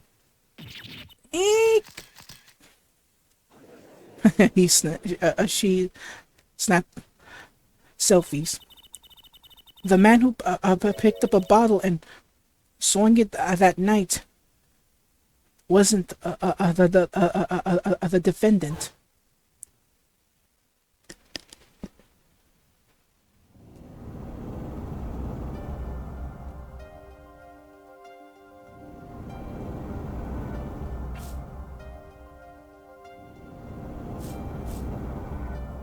So yeah, we're going back to that thing, to that scene. Showdown time. You dirty cheat! Check his pockets now. It's gone. The card's gone. You lose. Ugh. Just then, Smith grabbed the bottle from next to Wright, and he hit me. You, some master of cheating you are. Eek! When I came to, the victim was already dead. Is that it? That's why I couldn't reveal who I really was. If it came out that I was in league with Smith, I'd be a suspect for sure. Well, where does this leave us? Madness! This is madness! I'm dreaming! It must have been me who was hit with the bottle, and I'm imagining all of this. It appears our prosecution is that his wits' end, and frankly, I can't blame him. Mr. Gavin, what do you think about this turn of events? Mr. Gavin? Sir? I believe, as the defense in this case, we are compelled to call Miss O'Reilly a big, fat liar. What? 3 were in that room. The night of the murder. The defendant, victim, and her. And she has a motive. A motive? Her plot foiled. The witness got into an argument with her client, Mr. Smith, and the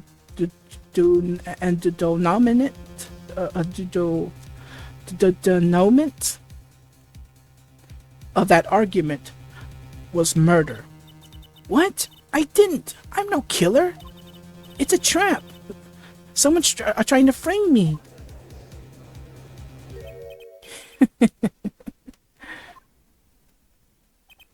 What tangled webs we weave when we practice to deceive. So tangled, we catch ourselves in the process.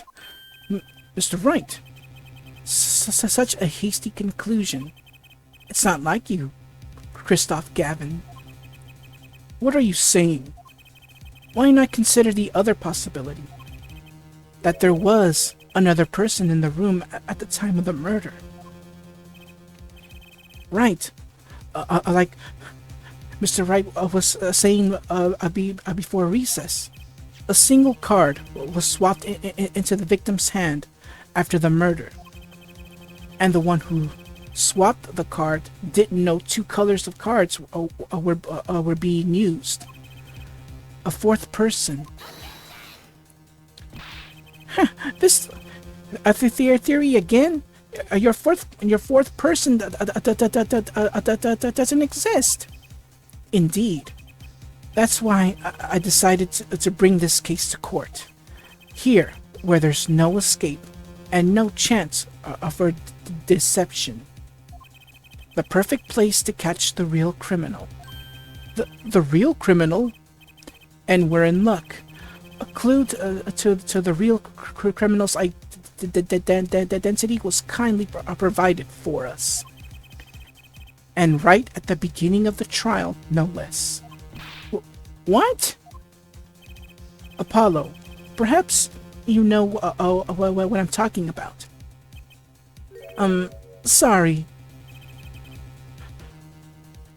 Remember what I said. The 4th person who swapped the cards made one critical error. He or she wasn't considering the color on the backs of the cards. Right. But how could such an obvious mistake occur? The cards used for the last game were red. Yet there is one person here in our court who thought those cards were blue. Yeah, I had that impression too. But why? Well, Apollo, think you can figure out who it was? It's not me, I swear. Who is this 4th person? Why do I always get put on a spot like this? Let's hear what the defense has to say. Who was it? Who thought the cards used in the final game were blue? And thus we present the person we didn't see this coming. Christoph Gavin. As I expected, your eyes and ears are as sharp as your hair. I was right? Christoph Gavin, you were the 4th person that night. But of course Mr. Gavin knows the color of the cards. How would he? As you can see, the photograph of the crime scene is black and white. You can't tell which of the cards are blue, the ones on the floor or the table. But look! You can only see the other colors in this photo. Yes, but when he said the cards were blue, it was well before this evidence came to light. It is true the defendant was engaged in a game of poker with the victim, yet it was only that, a game in the purest sense, a competition, Your Honor. A competition? Yes, a test of wits, a silent clash of passions. Only the cards, their backs writhed in blue flame, know its final outcome. Well, Christoph? Mr. Gavin? Mr. Gavin, is something the matter? No, nothing. Excuse me, it was just so sudden. Right. You aren't seriously accusing me, are you? Oh, Christoph. You know, even I never to take a joke this far. This has gone beyond ridiculous, beyond dumb. This is insanity. Are the defendant accusing his own defense attorney of murder? Well, here's the thing. Gavin is on the defense side, but he's not the defense attorney in charge of the case. Apollo is. Christoph, Gavin is just assisting, you know? It isn't the same as being in charge. Apollo is the one in charge of the case. Since Phoenix was the one that requested Apollo to defend him, Gavin is just there to help him. But Gavin is not in charge of the case. I assure you, I'm quite sane. But what possible connection could Mr. Gavin have to the victim? I wasn't aware that I had a connection to Mr. Smith either. Yes, but Mr. Gavin and the victim have never even met. Well, what if they have? Huh? There is a possibility after all. They may have met that night before the game started. What are you suggesting? Is this the truth Mr. Wright was staying silent about? Well, only one thing to do. Mr. Wright, the defense would like to request no such thing. Mr. Gavin, testimonies must relate to the case. How could anything happen before the game of poker be related? I'm not sure I follow, Mr. Gavin. As I explained before, the defense believes that Miss O'Reilly. Am I to assume you speak for Mr. Justice in this? He is the defense, not you. Mr. Justice, the matter of Mr. Wright's testimony is up to you. Oh, okay. Does the court, in your opinion, need to hear Mr. Wright's testimony? Hear him out! Hear him out! This was Mr. Wright's strategy. He was planning this all along, and I intend to see it through. The defense would like to request Mr. Wright to testify to the court. And to Justice, you would betray me, your teacher? I'm sorry, Mr. Gavin. This isn't about loyalty. This is about the truth. Very well. The defendant, Mr. Wright, will take the stand, please. Alright, here we go. Appetite before murder. Oh, alright. That evening, Christoph and I had dinner. We sat at the table in this photograph. Shoddy Smith walked in 5 minutes after Christoph left.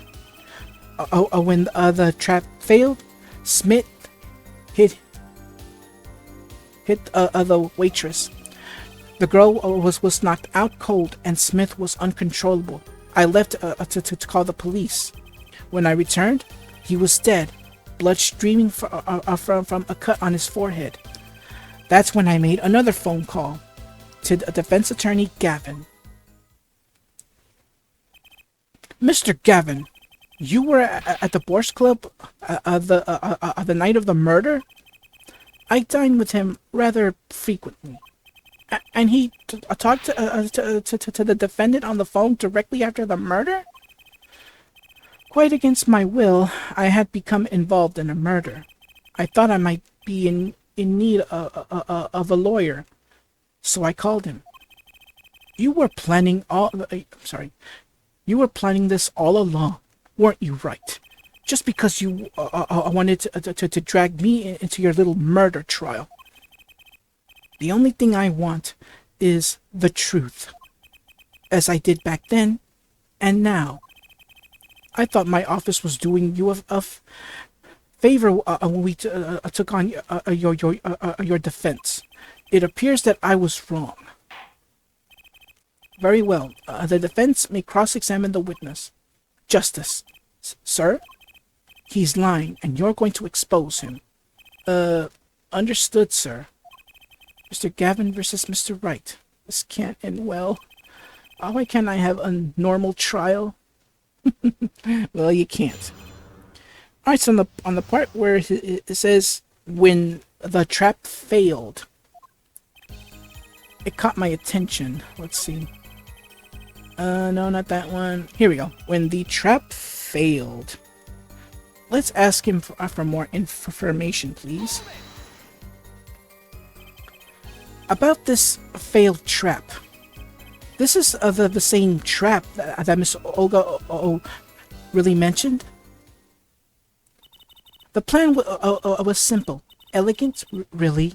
You see, we set up a trap of sorts. I was to plant a card in Wright's pocket beforehand, and then deal 5 aces during one of their games. When their hands were revealed, Smith would call him out and search Wright. He would then pull out the planted card, and the trap would snap shut. You swapped the cards. Just like that, the legend would be dashed to pieces. Yes, a harmless prank, in essence. It was by a quirk of fate that I happened to discover it. A quirk? I happened to put my hand in my pocket and found the card. The card she planted? Yes. I snuck a peek at it and found it was the 5 of hearts. I had a feeling something might happen, so I disposed of the card. Before the game. Disposed? Where? There was an empty bottle of grape juice I had been drinking right beside me. I threw the card inside the bottle. An empty bottle of grape juice? The murder weapon? Yes. I rolled it up and shoved it in. The colorless glass makes it hard to see.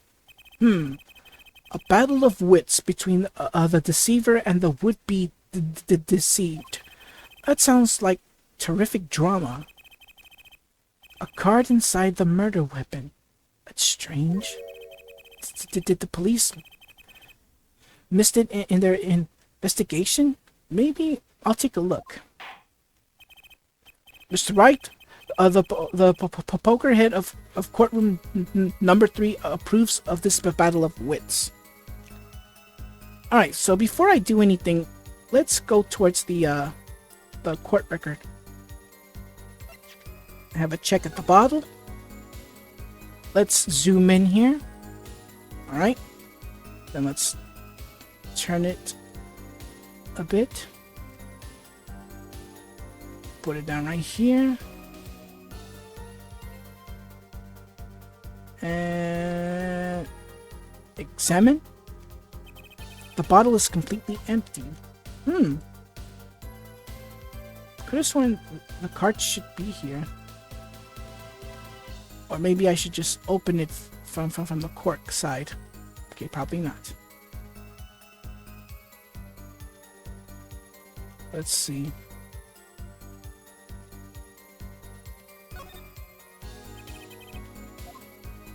The bottle is completely empty. Let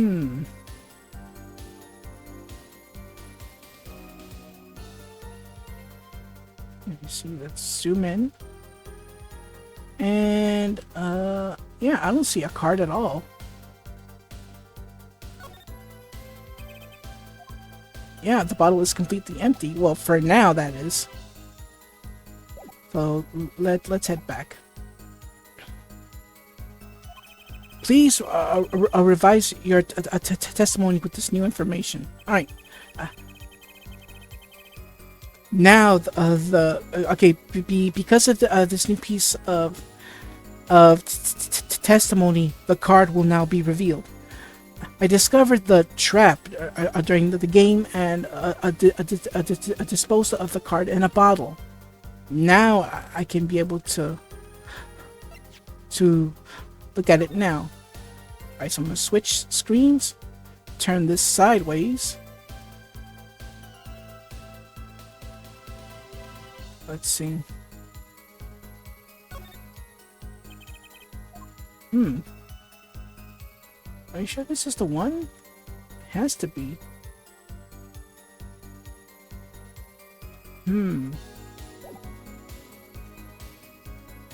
Let me see. Or maybe there's another piece of evidence that I wasn't aware of. Let me see.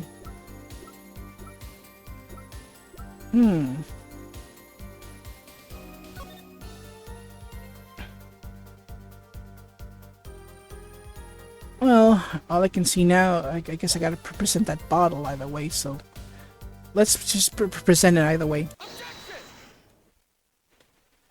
Mr. Wright, if I may. Yes?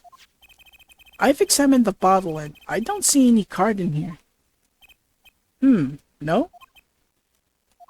What? Mr. Wright, surely, isn't all you have to say for yourself?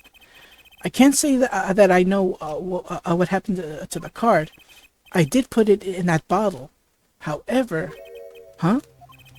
perhaps a fifth person came and took it out. Or, oh, and a sixth person could have helped. Mr. Gavin, Mr. Wright is your client. My apologies, Your Honor. I won't have you disparaging our investigation either. We looked inside that bottle. There was nothing. So what's going on? Is Mr. Wright hoodwinking us again? Or did the card just disappeared? In any case, please continue with the cross-examination. I'm afraid decisive contradictions calls for decisive evidence. Oh! Push him harder, Justice. Break him. It's just you and the witness in the ring. Go for the KO. Why do I get the feeling we're not on our client's side anymore?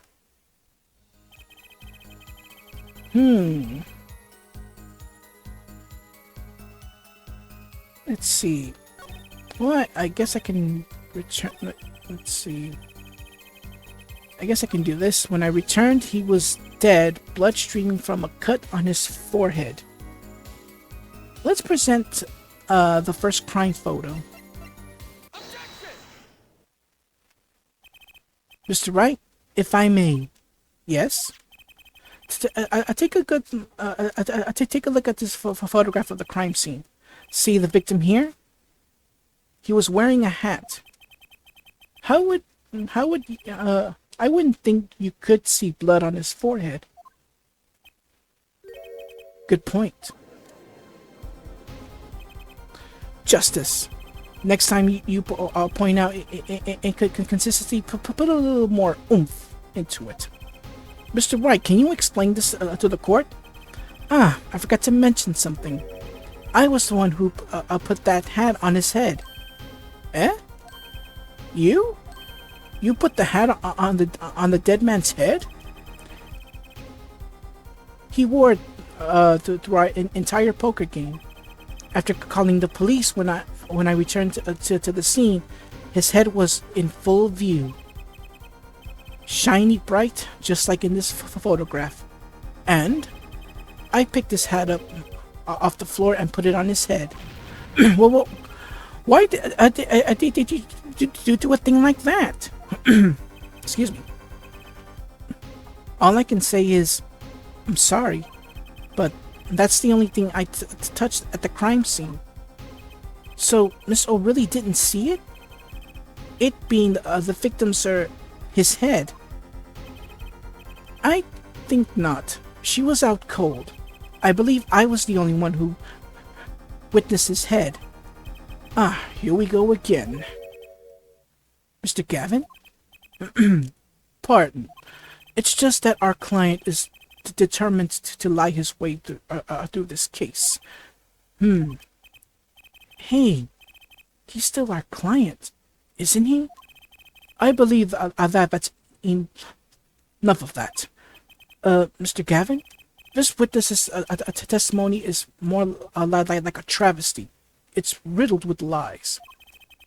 I'm beginning to see how you came to lose your attorney's badge 7 years ago. Well, you certainly have a unique way of treating your clients, Christoph. I never knew. I believe it was you who threw the first stone. Mr. Wright, if you intend to ever tell the truth about this case, it's now or never. Don't be misled. I haven't told a single lie here. Huh? When I noticed the trap, I put the card in the bottle to dispose of it. And when I put the hat on the victim's head, let's just say I had a reason for doing that as well. A reason? That reason is right here. Your cell phone? That night, recall that I spoke with defense attorney Gavin after calling the police. Just in case, I recorded our conversation. What's this? Now that we're all here, I see no reason why I shouldn't play it back for the court. Christoph, I seem to be in a bit of trouble. What's this? A game not going well? Something like that. That gentleman who challenged you, he turned out to be good? He turned out to be dead. Someone hit him. Hard. You mean someone cracked that flawless bone china plate? Was it you, was it? Me? Please.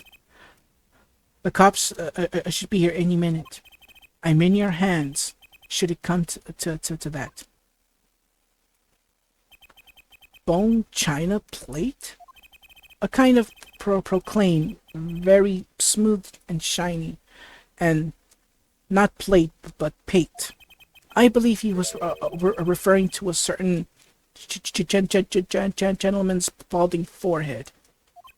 The court appreciates the defendant's discretion in not indicating my forehead.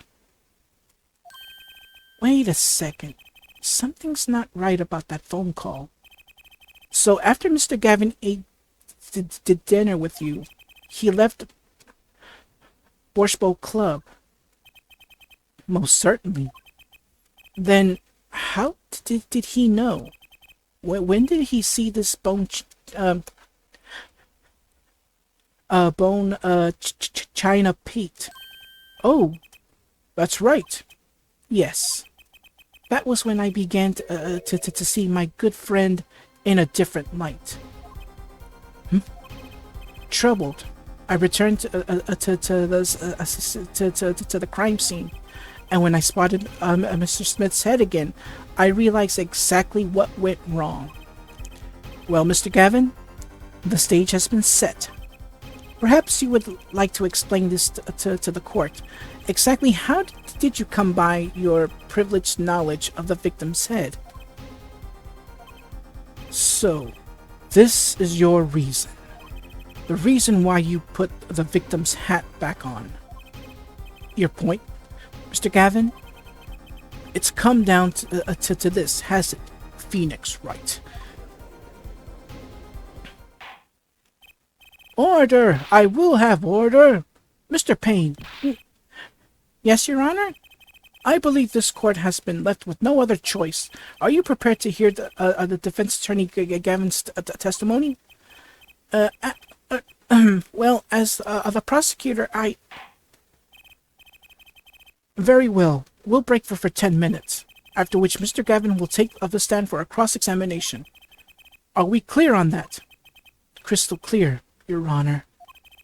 Very well. This will be the final recess for the day. Oh boy. Oh boy. Alright, so we're back at the lobby. Mr. Gavin and Mr. Wright are both in the judge's chamber. Who would have thought today would turn out like this? May I? Huh? What? Hello, sir. Please, pick a card. What's all this about? Is this one okay? Excellent. I have a message for you. The last hand is about to be played. You'll need a trump card to make it. A trump card? This card you have chosen is magical. Use it wisely, and the game is yours. That's all.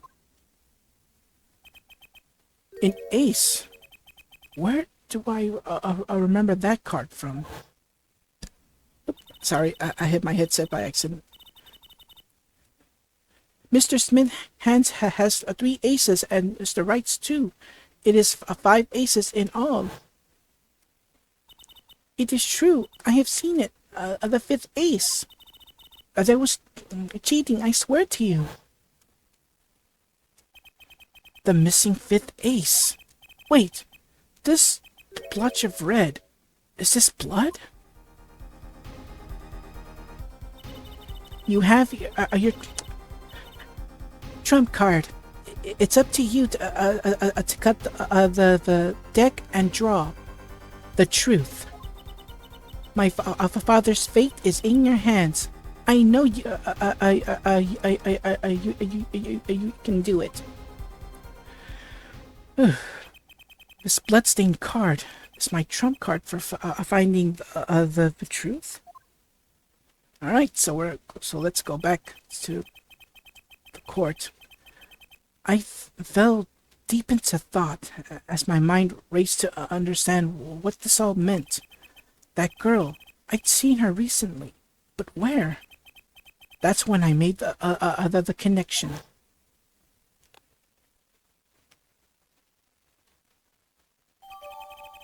And so we get our last piece of evidence. The bloody ace. Here we go. Now it's time to go back to court.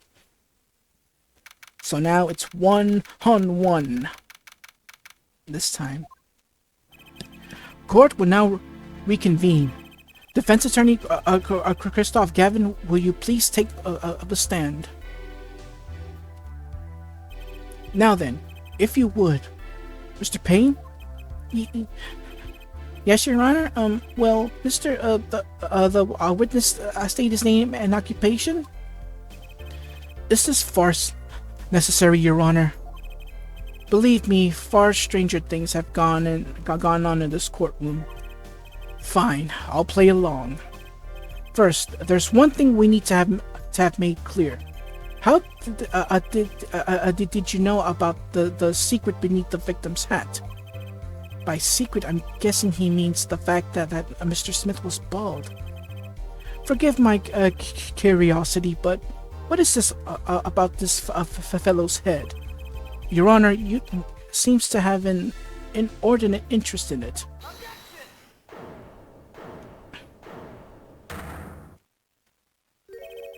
I wouldn't call it inordinate, Mr. Gavin. Oh, bringing back some old music. Mr. Wright, what do you think you're doing, Wright? Wow, things sure look different from the other side. You know what I mean, Apollo? Speaking of looking from the other side, let's consider something for a second.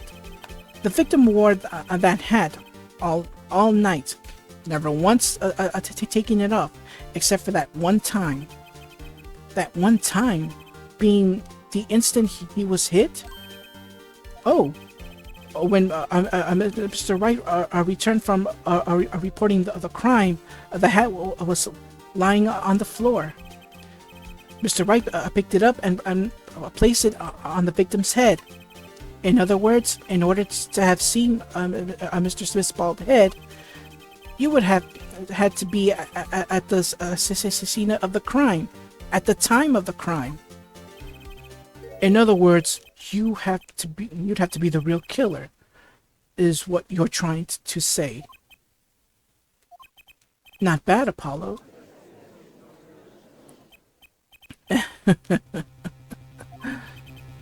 Mr. Gavin, I'm afraid that I haven't been entirely honest with the court. What? Oh, I assure you, I had the noblest of intentions. I did it all to protect my client, Mr. Wright. Yet, I'm afraid in the current situation, I see little reason to hide anything. Very well. Allow me to tell you the truth of what happened that night. Finally, you may begin your testimony. Tell us, how were you involved in the events of that fateful night?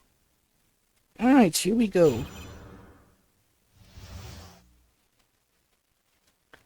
That fateful night.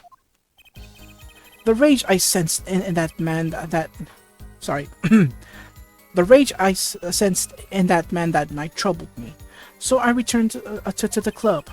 I went down to the basement and peeked in through the little window to the hideout. More on that a bit later. It must have been right after the murder took place. The victim was dead, as he appears in the photo. About that one too. Or maybe it was another statement I overlooked. A bald head, an unconscious girl, and Wright holding a bottle in his hand. I sensed that was not the best place for me to be at the time. So I left. So I left. That's when the call came from Wright. So you witnessed the murder? For better or worse, I missed the actual moment of the deed. Mr. Gavin, may I remind you that you are on Mr. Wright's defense team. Your testimony is clearly disadvantageous to your client. I think I said it right. What else could I say? I'm standing on the witness stand after all. So you are, Mr. Gavin. And you had to testify as you just did. You had to tell them you saw the scene of the crime through that little window. Mr. Wright, you had to say that because that was the only probable window of opportunity. Right, Apollo? Oh. Mr. Wright, the defense should do the cross-examination, not the defendant. Mr. Justice, are you prepared? Yes, Your Honor. I can't believe I'm going up against Mr. Gavin. This trial is getting weirder and weirder. Alright, so let's see. When I returned, that was one I was trying to remember. Let's see, which one was it? The victim was dead. No. Let me see. I hope I didn't miss anything. I sensed the thing. No. That's when the call came from, right. Something's not... I think I might have missed something. Let's see. The rage I sent? Nope. I went to the restaurant? Nope. It must have been right place. The victim was dead and appears in the photo. A bottle was... Nope. I sense... Nope. I think I'm missing something. I'm not quite sure.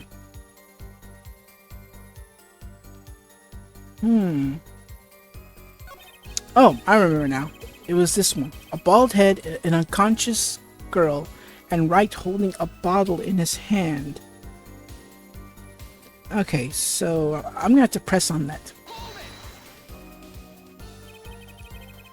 Those were the only three at the scene of the crime? Yes, as far as I saw, at least. Then we're back where we started.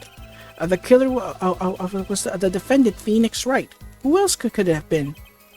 But why didn't you talk to the police? 2 reasons. First, I didn't actually witness the very moment of the crime.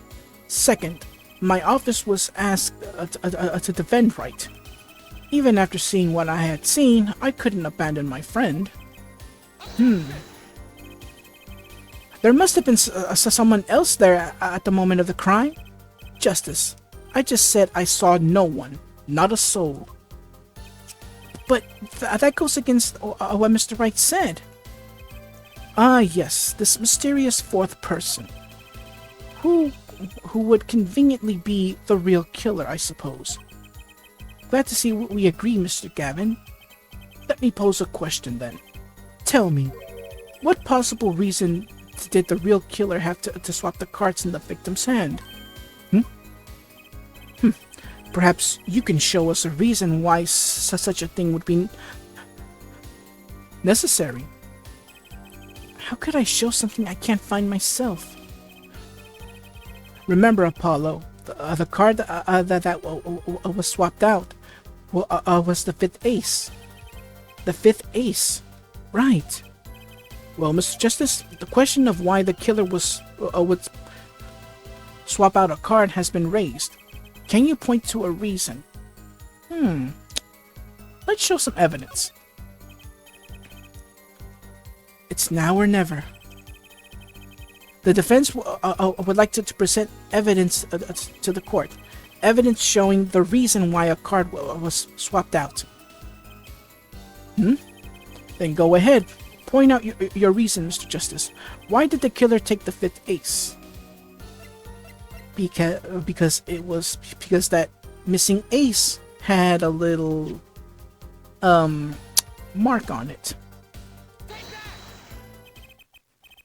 My reason is this. Is that an ace? Why, it's got blood on it. Right next to the spade. What? This is insane. Why wasn't I told about this? Why? Could this be the missing 5th ace? Inconceivable! How could you? What are you doing with that card? Well, that's the thing. Why is Mr. Gavin so upset? It's just a fishy card from some fishy girl. Oh, that card? It's mine. That is, I picked it up from the Borscht Bowl Club that night after the murder occurred. I gave it to my daughter. Cards are her stock in trade, after all. No! Impossible! Unacceptable! The court can't accept this evidence. It's a fraud! A fraud? How can you be so sure? What? I would think the only person who could claim it was a fraud. Would be the one who took the real card from the crime scene, the real killer. Allow me to elaborate. What if this trace of blood was the reason?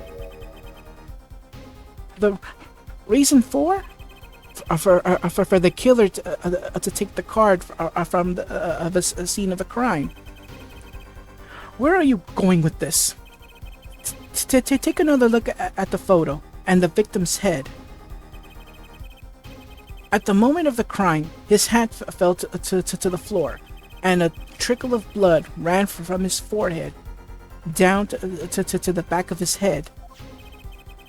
Couldn't that drop of blood have fallen on one of the cards? I suppose. The killer then took the card to hide the blood. Regardless, that evidence is non-permissible. Oh? Right. Regardless of how you wasted the last 7 years, you used to be a lawyer. You know what a serious crime it is to conceal evidence. Oh, we can discuss the finer points of our legal system later. What's important now is that I've answered your question. What are you talking about? You wanted to know why the killer would have taken a card from the crime scene. And now I told you. That one drop of blood would have been a decisive evidence, you see. This is baseless conjecture. Baseless.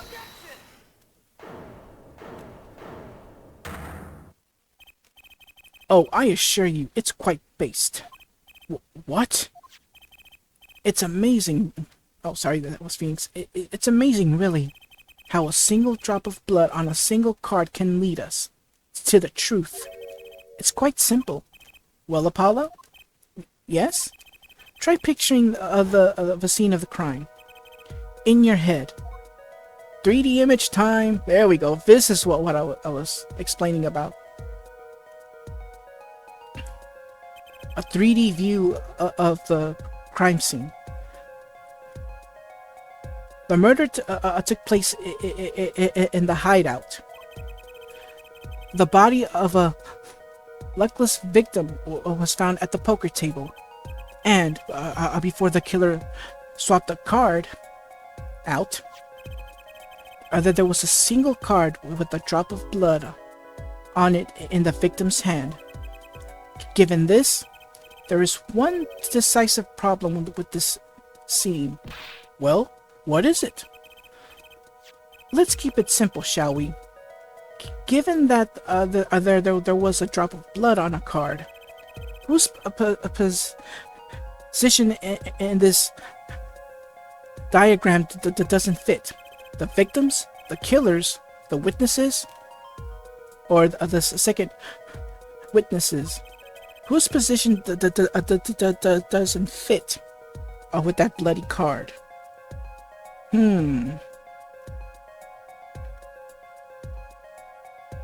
Let's see. Oh yeah, the victim. Since he was hit directly at this spot though. At least I think. But let's go with the victims. Right here. Well, isn't the victim's position that's the problem? I don't follow your logic here, Mr. Justice. Well, look at the victim. The victim was struck on the head, sending him back in his chair. You think any blood would fall behind the body, not onto to the table in front of him? Oh. To take a good look at the photo again. If he bled in this position, the blood would fall on the floor, not on the cards. Why, that's right. So, what does this mean? Incidentally, we were sitting in swivel chairs. Swivel chairs? Oh man. Apollo tried turning the chair around. Alright, so what I'm going to do is, I have to recreate the crime scene. I will turn the chair around with the, ba-bam. Oop. The chair was facing the other way. It would have to be. So we have to assume that at the time of the murder, that the case, the victim's chair was facing away from the table. When Mr. Wright returned from informing the police, which way was the chair facing. When I came back to the room, the body was facing as seen in this photo. That would mean the killer turned the chair back around. Let's take the next step. Look at the diagram once more.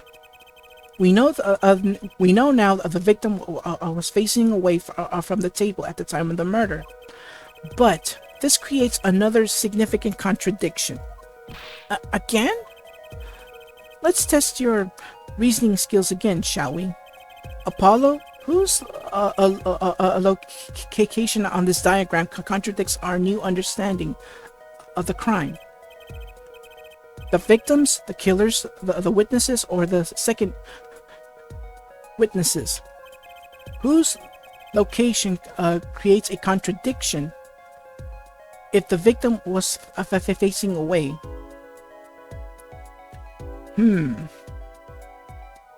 Let's see.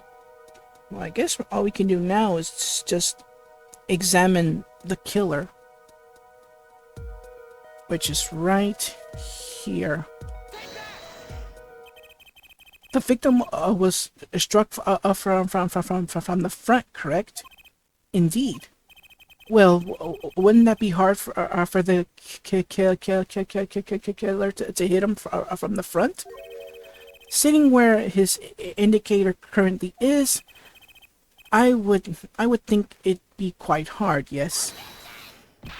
Yes, but what you're saying makes no sense. Why would the victim suddenly turn to face the wall in the middle of a game?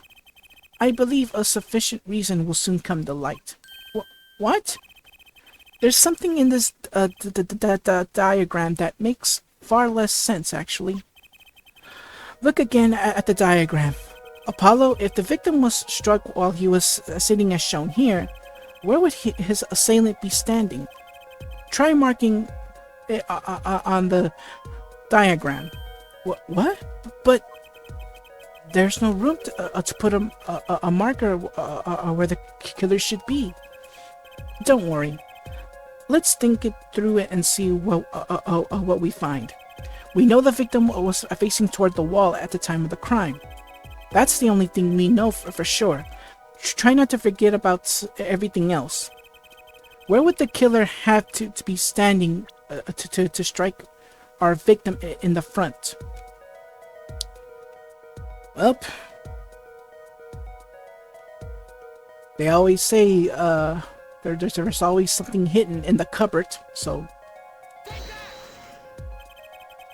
the killer had to be standing here.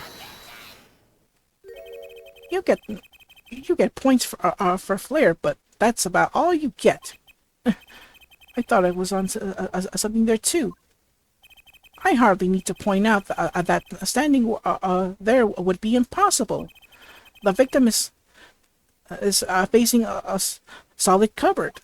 Or are you claiming the killer climbed the cupboard and hit him from above? It's simple logic, really. If this was the only place the killer could have been standing, then that means at the very moment of the crime. Wait, I know! At the moment of the crime, the cupboard wasn't there. Well, what's this now? I mean, that's the only explanation, right? Mr. Gavin? Your Honor, I have a suggestion for the defense. We should arrange to examine the cupboard in the hideout immediately. Bailiff, send a team to the crime scene immediately. Have them try to move the cupboard. Your Honor? What? There's one more thing your men should look for.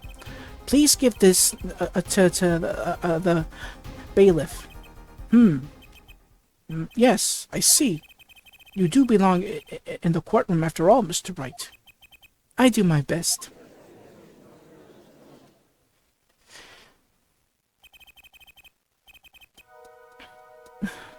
But let's forge ahead here.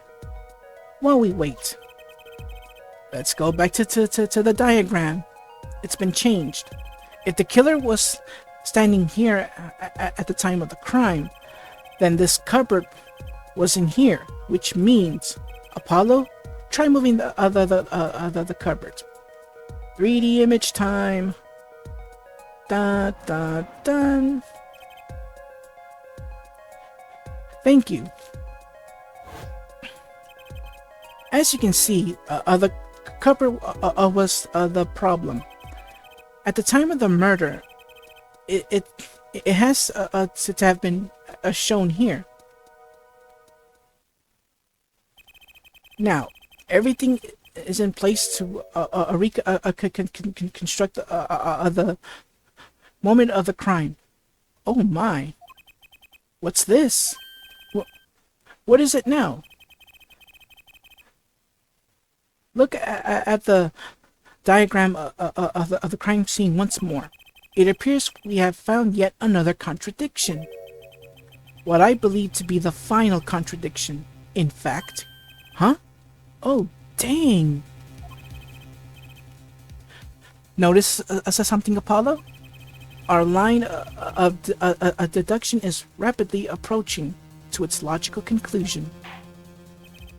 Now then, Mr. Justice, please point to the new contradicting indicator.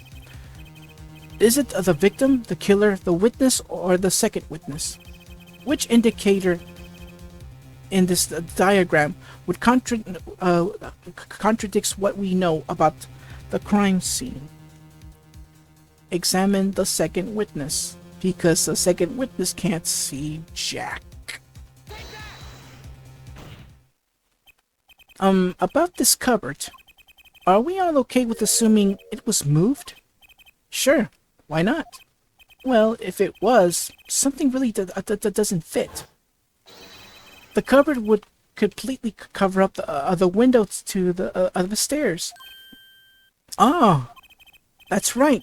Someone standing outside wouldn't be able to see in it. Someone like Mr. Gavin.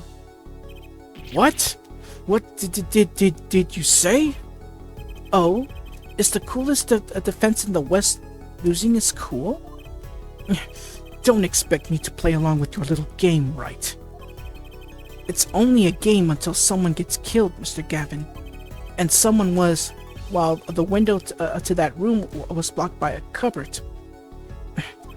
So, Mr. Gavin, perhaps you'd like to explain to the court exactly where did you witness the crime scene from? Excuse me, Your Honor. Order! This is a court of law, and I will have order. We just now received word from our investigation team at the Borscht Bowl Club. They've examined the cupboard in the hideout, Your Honor. Oh? And what did they find? Well, Your Honor, it turns out there's a secret passage behind it. What? Ah, yes, I believe I mentioned something of the sort. This is one of the tricks to the room of many of our regulars know about. I do remember him saying something about that, now that he mentions it. A secret passage is a handy thing to have when you're engaged in illegal goings-on. Never know when you might need to duck away from the eyes of the law. So the room has a secret passage. Where does it go? The other side connects to the restaurant. The underworld bosses could get away from the cops and enjoy a cold bowl of borscht, no doubt. Just like our killer.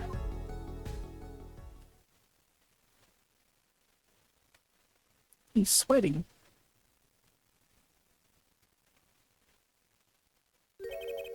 You see where our line of simple deductive reasoning has led us, Apollo? I see, but I don't believe it. That girl was... I wasn't kidding when she said I needed this trump card for the last hand. At the time of the murder, the window was blocked, and the victim's hat was only off his head for the few minutes between Mr. Smith's murder and Mr. Wright's return from calling the cops.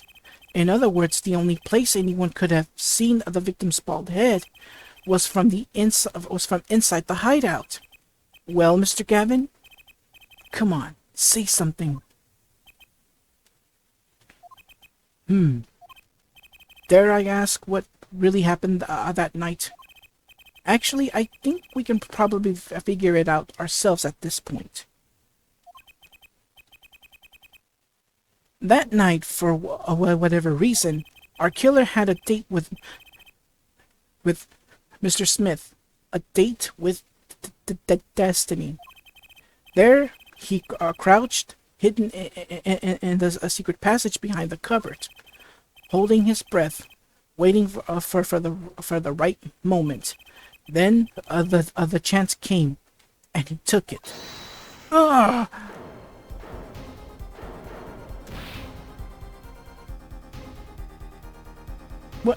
What? Why did you do that? Wait here, I'll help. Miss Olga was out cold, struck by Mr. Smith, but his time was soon to come. Mr. Wright went upstairs to call the cops, leaving Mr. Shadi Smith alone in the hideout with the unconscious dealer. Then our killer stepped out from the secret passage and into the hideout.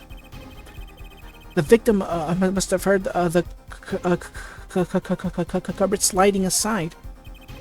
He wheeled his chair around to look, and wham! After the deed was done, the criminal must have seen the blood on the card. He would have, of course, realized the deed to destroy the evidence. That single spot of blood told the whole story of the crime. Too bad for him, he didn't linger any longer in the hideout that night. If he had, he might have... If he had, he might have noticed the cards on the floor, and the fact that they were all red. Wave of my hair.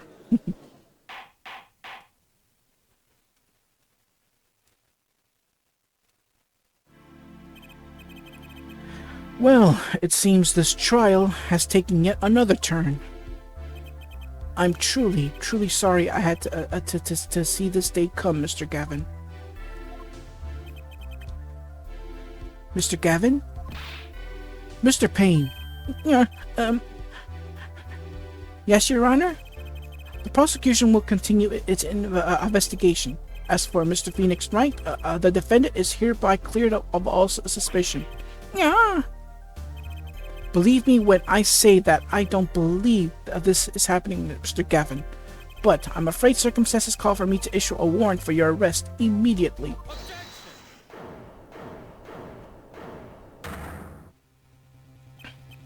Oh, no need to apologize. I'd rather enjoyed myself. It's not every day you get to witness a legendary attorney's dirty tactics firsthand. Your point, Mr. Gavin? Frankly, Your Honor, I'm shocked that a person of your caliber would be taken in by such a low-grade parlor trick.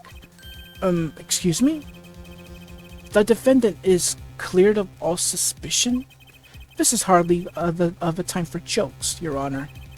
Mr. Wright hasn't proven anyone's guilt or innocence here.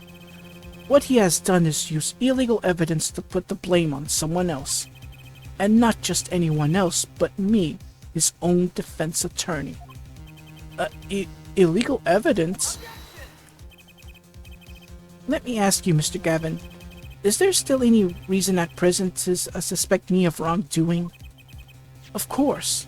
This bottle, for instance. The bottle of grape juice Mr. Wright was drinking? How do you intend to explain away the fingerprints on the murder weapon? And not just any fingerprints. Am I right, Mr. Payne? Actually, yes. The fingerprints on the bottle were, upside down. I seem to recall this being an issue earlier. The court in this case demanded an explanation. I can think of only one reason why one would hold a bottle upside down. And that is to hit someone with the bottom of the bottle. Well, Your Honor? See how the caught fish squirms to the last. Well, Apollo? Yes? Your boss seems awfully concerned about this bottle still. But I'm sure you can come up with a suitable explanation just like that. Yeah. Just like what? Why would anyone grab a bottle upside down other than to... Don't let him trick you into thinking his explanation is the only legitimate one. Is there really another? Take another look at the court record. I believe you'll find a simple answer there, in plain sight.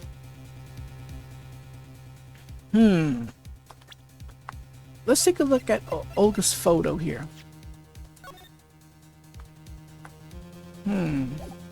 Okay, never mind.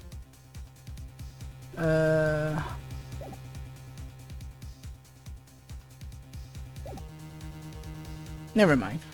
I believe you'll find a simple answer there in plain sight. How about you just say the answer in plain words? It would be hasty to deliver a verdict with unanswered questions, indeed. Well, Mr. Justice, Mr. Gavin said that the court and this case demand an explanation. Don't worry, justice won't leave until justice is done. Perhaps the defense would care to enlighten the court. What evidence do you have to explain why the fingerprints on the bottle are upside down?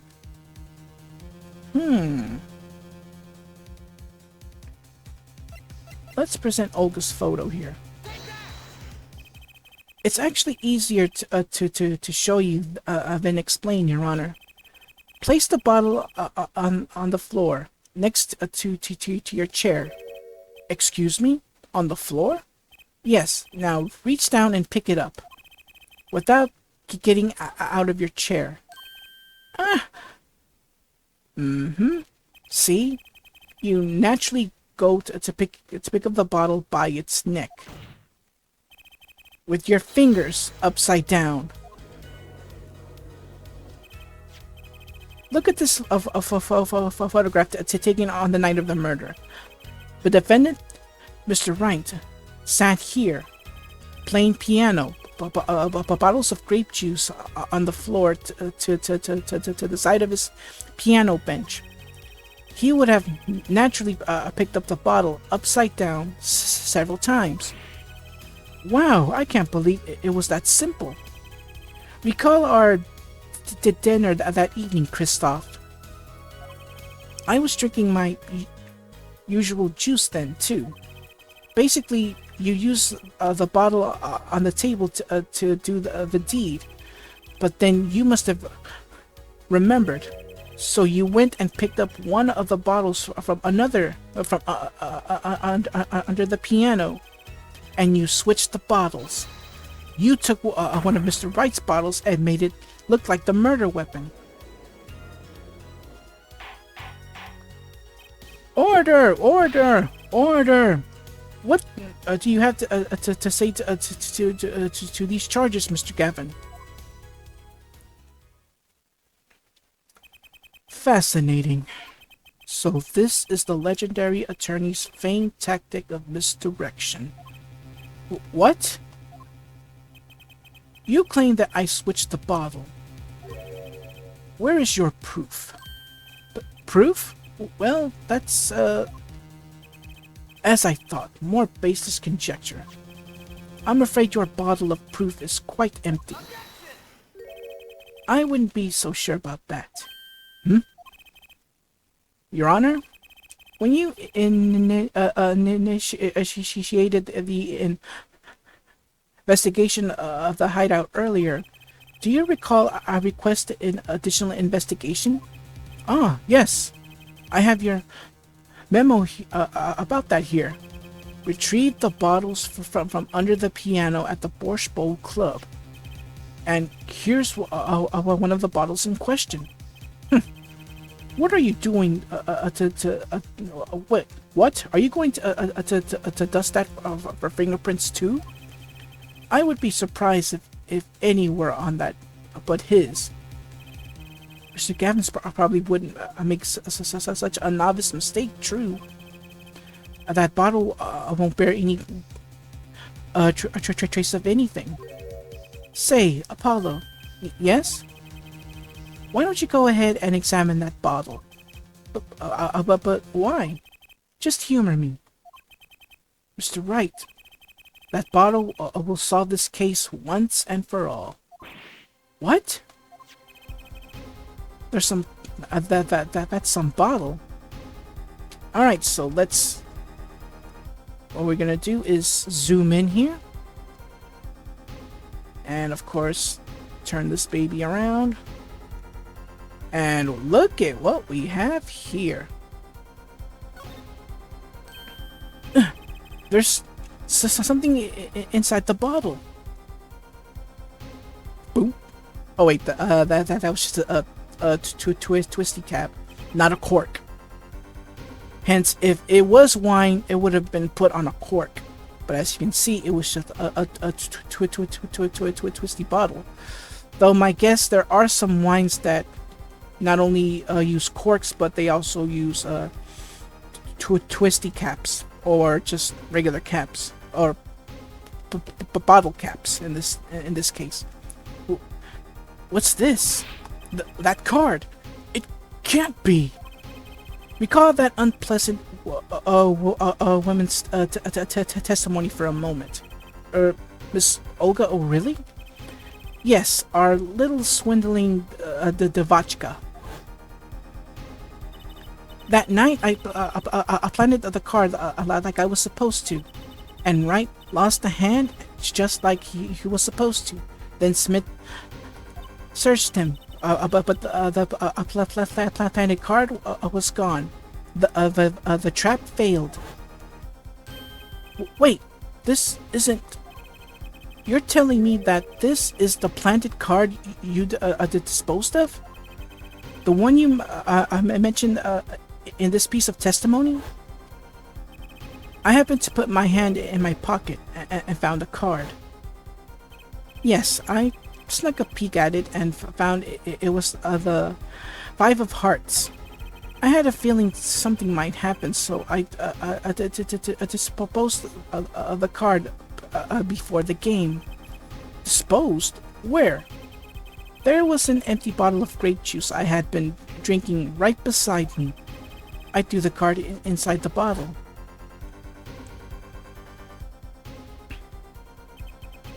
The Five of Hearts. This is the card. The bottles, bottles were swapped, and the only one who could have done that was the fourth person in the club that night. You, Mr. Christoph Gavin. Earthquake!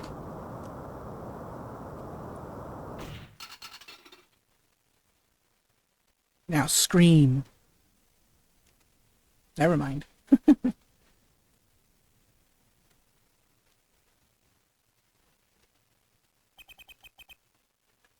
That is all.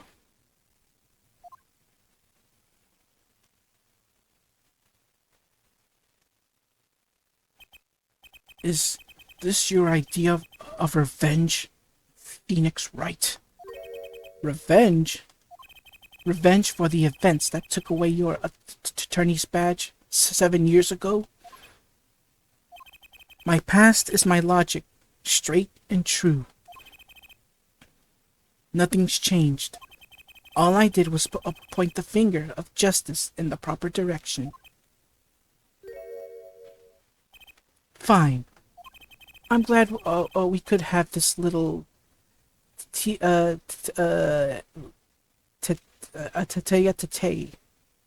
I have no idea what that means. Right. This is insane. What about me? Don't I get to prosecute anyone?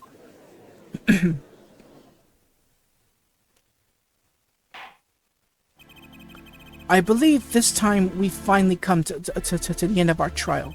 Mr. Payne, do you have a report for us on Christoph Gavin? He's admitted everything. We're processing his arrest now. I see. Still, one has to wonder why he would do such a thing. He didn't even have a connection to the victim, did he? None that we know of. More on that as the story progresses. Mr. Wright, have you anything to add? I'm afraid I can't shed any more light on the matter. About this victim, Mr. Shoddy Smith, his occupation was listed as traveler. An odd profession to be sure, and that's all we know about him. I'll arrange a follow-up investigation, Your Honor. Good. Mr. Wright? Yes? 7 years, and you still haven't lost your touch. Christoph Gavin was a man with much significance for me, both as a friend and a lawyer. He was extremely talented, to be sure. I needed two things before I could confront him. The first was a place where no injustice would be tolerated. This courtroom. The second was a man who would tolerate no injustice.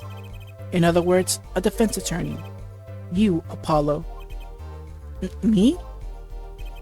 A dark time is coming for our legal system. A twisting of justice brought on by our very own court system. We have to set it right. Mr. Wright. Our work lies ahead of us, and I, for one, am looking forward to it. Well, this seems like a good time to announce a verdict. This court finds the defendant, Mr. Phoenix Wright, not guilty.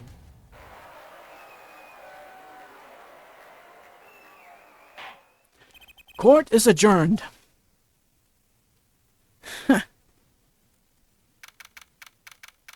Alright, so we're back at the good old defendant lobby. Thanks, Apollo. You came through just like I thought you would. I'm pretty sure I didn't do a thing in there. It was you who cornered Mr. Gap, the killer. I couldn't have done it by myself. You sent it. You sensed it today, didn't you? Your ability. Ability.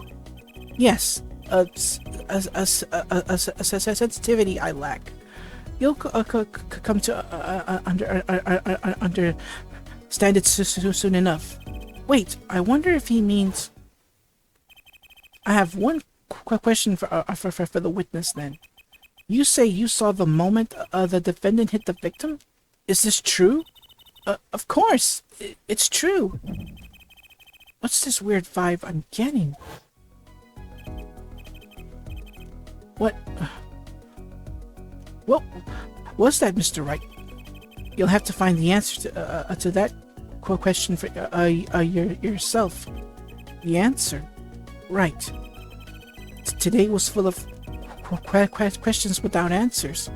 Most of them about Mr. Gavin. What possible reason could he have had to commit murder? Perhaps you'll learn that in the days to come. Huh? Wait, you don't... Do you? This locket is the key. Huh? Oh, that reminds me. I met the girl whose picture is in your locket. Your daughter, right? That's right. She's my daughter. You know, you were right about this locket. Huh? I took this off his neck the night he died. But it looks like our Russian scam artist saw me.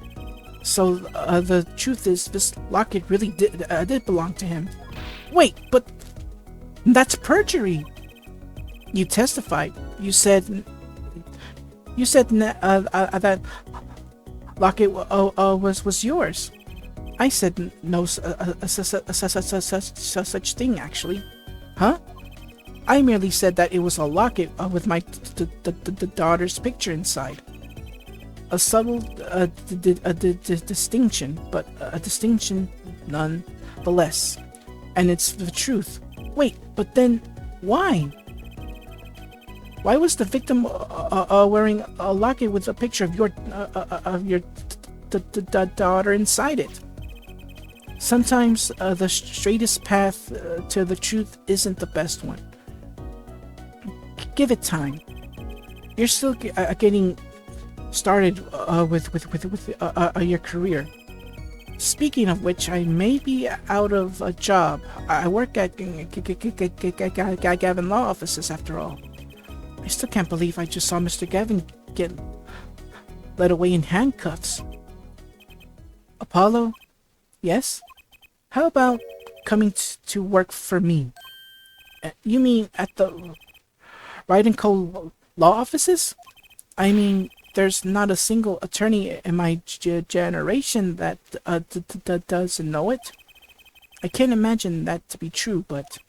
Wait, but didn't you... You're not a... Oh, I turned in my badge, yes. I'm not an attorney anymore. That incident 7 years ago. That legendary trial.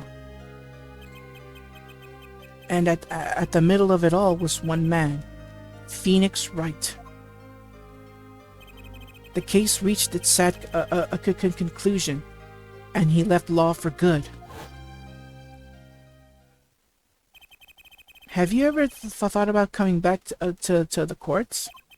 I'm not qualified to stand in a court of law, I'm afraid. Didn't you notice in today's trial? There was a single piece of forged evidence. Forged evidence? What are you talking about? I'm talking about evidence that shouldn't have existed. A naughty magician's trick. One piece of evidence strike me as odd. It's true. It's just seemed well too perfect. I'll bet this was the forged evidence. He's, of course, talking about the bloody ace. You mean this, don't you? I got this from your your daughter, Mr. Wright. Yes, that card couldn't have been found at the crime scene.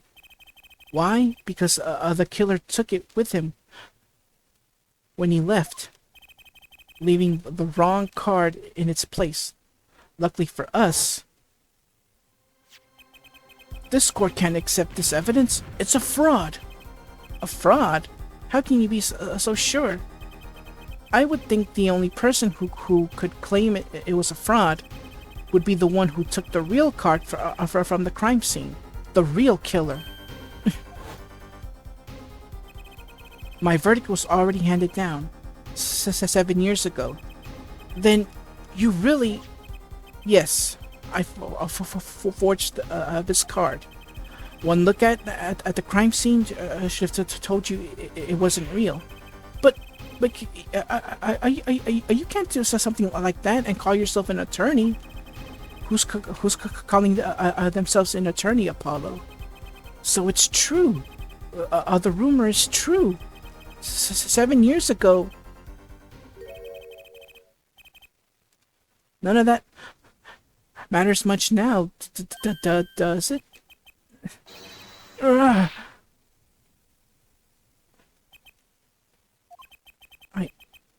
punched him. It's your story from here on out, Apollo. Perhaps I can help you to turn the next page. My office's address. Drop in if you like. Mr. Wright. Oh, about your uppercut. Try yelling, "Take that!" next time. I find it packs a little more punch. And Apollo, thanks for today. I had a good time.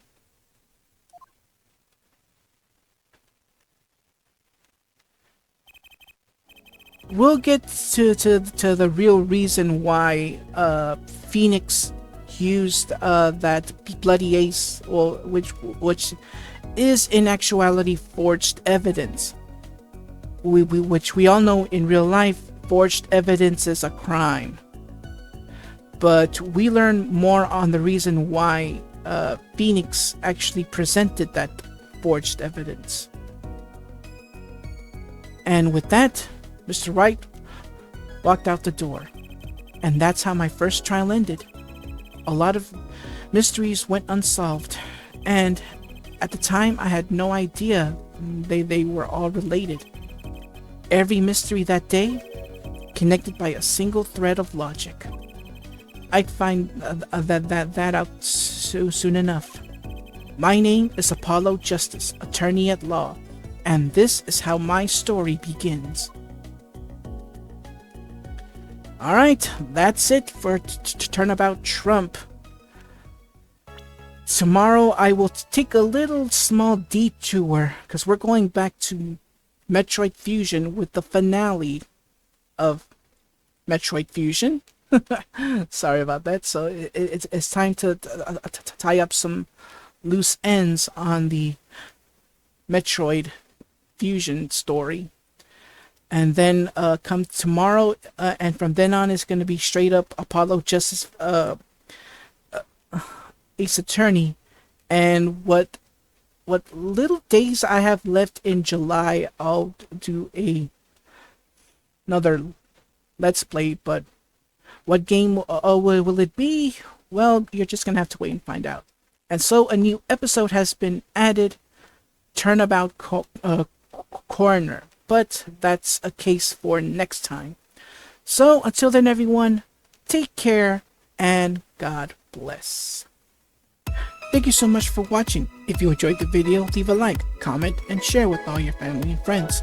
If you're enjoying my content, consider subscribing to the channel. And don't forget to click that bell to receive notifications for new videos.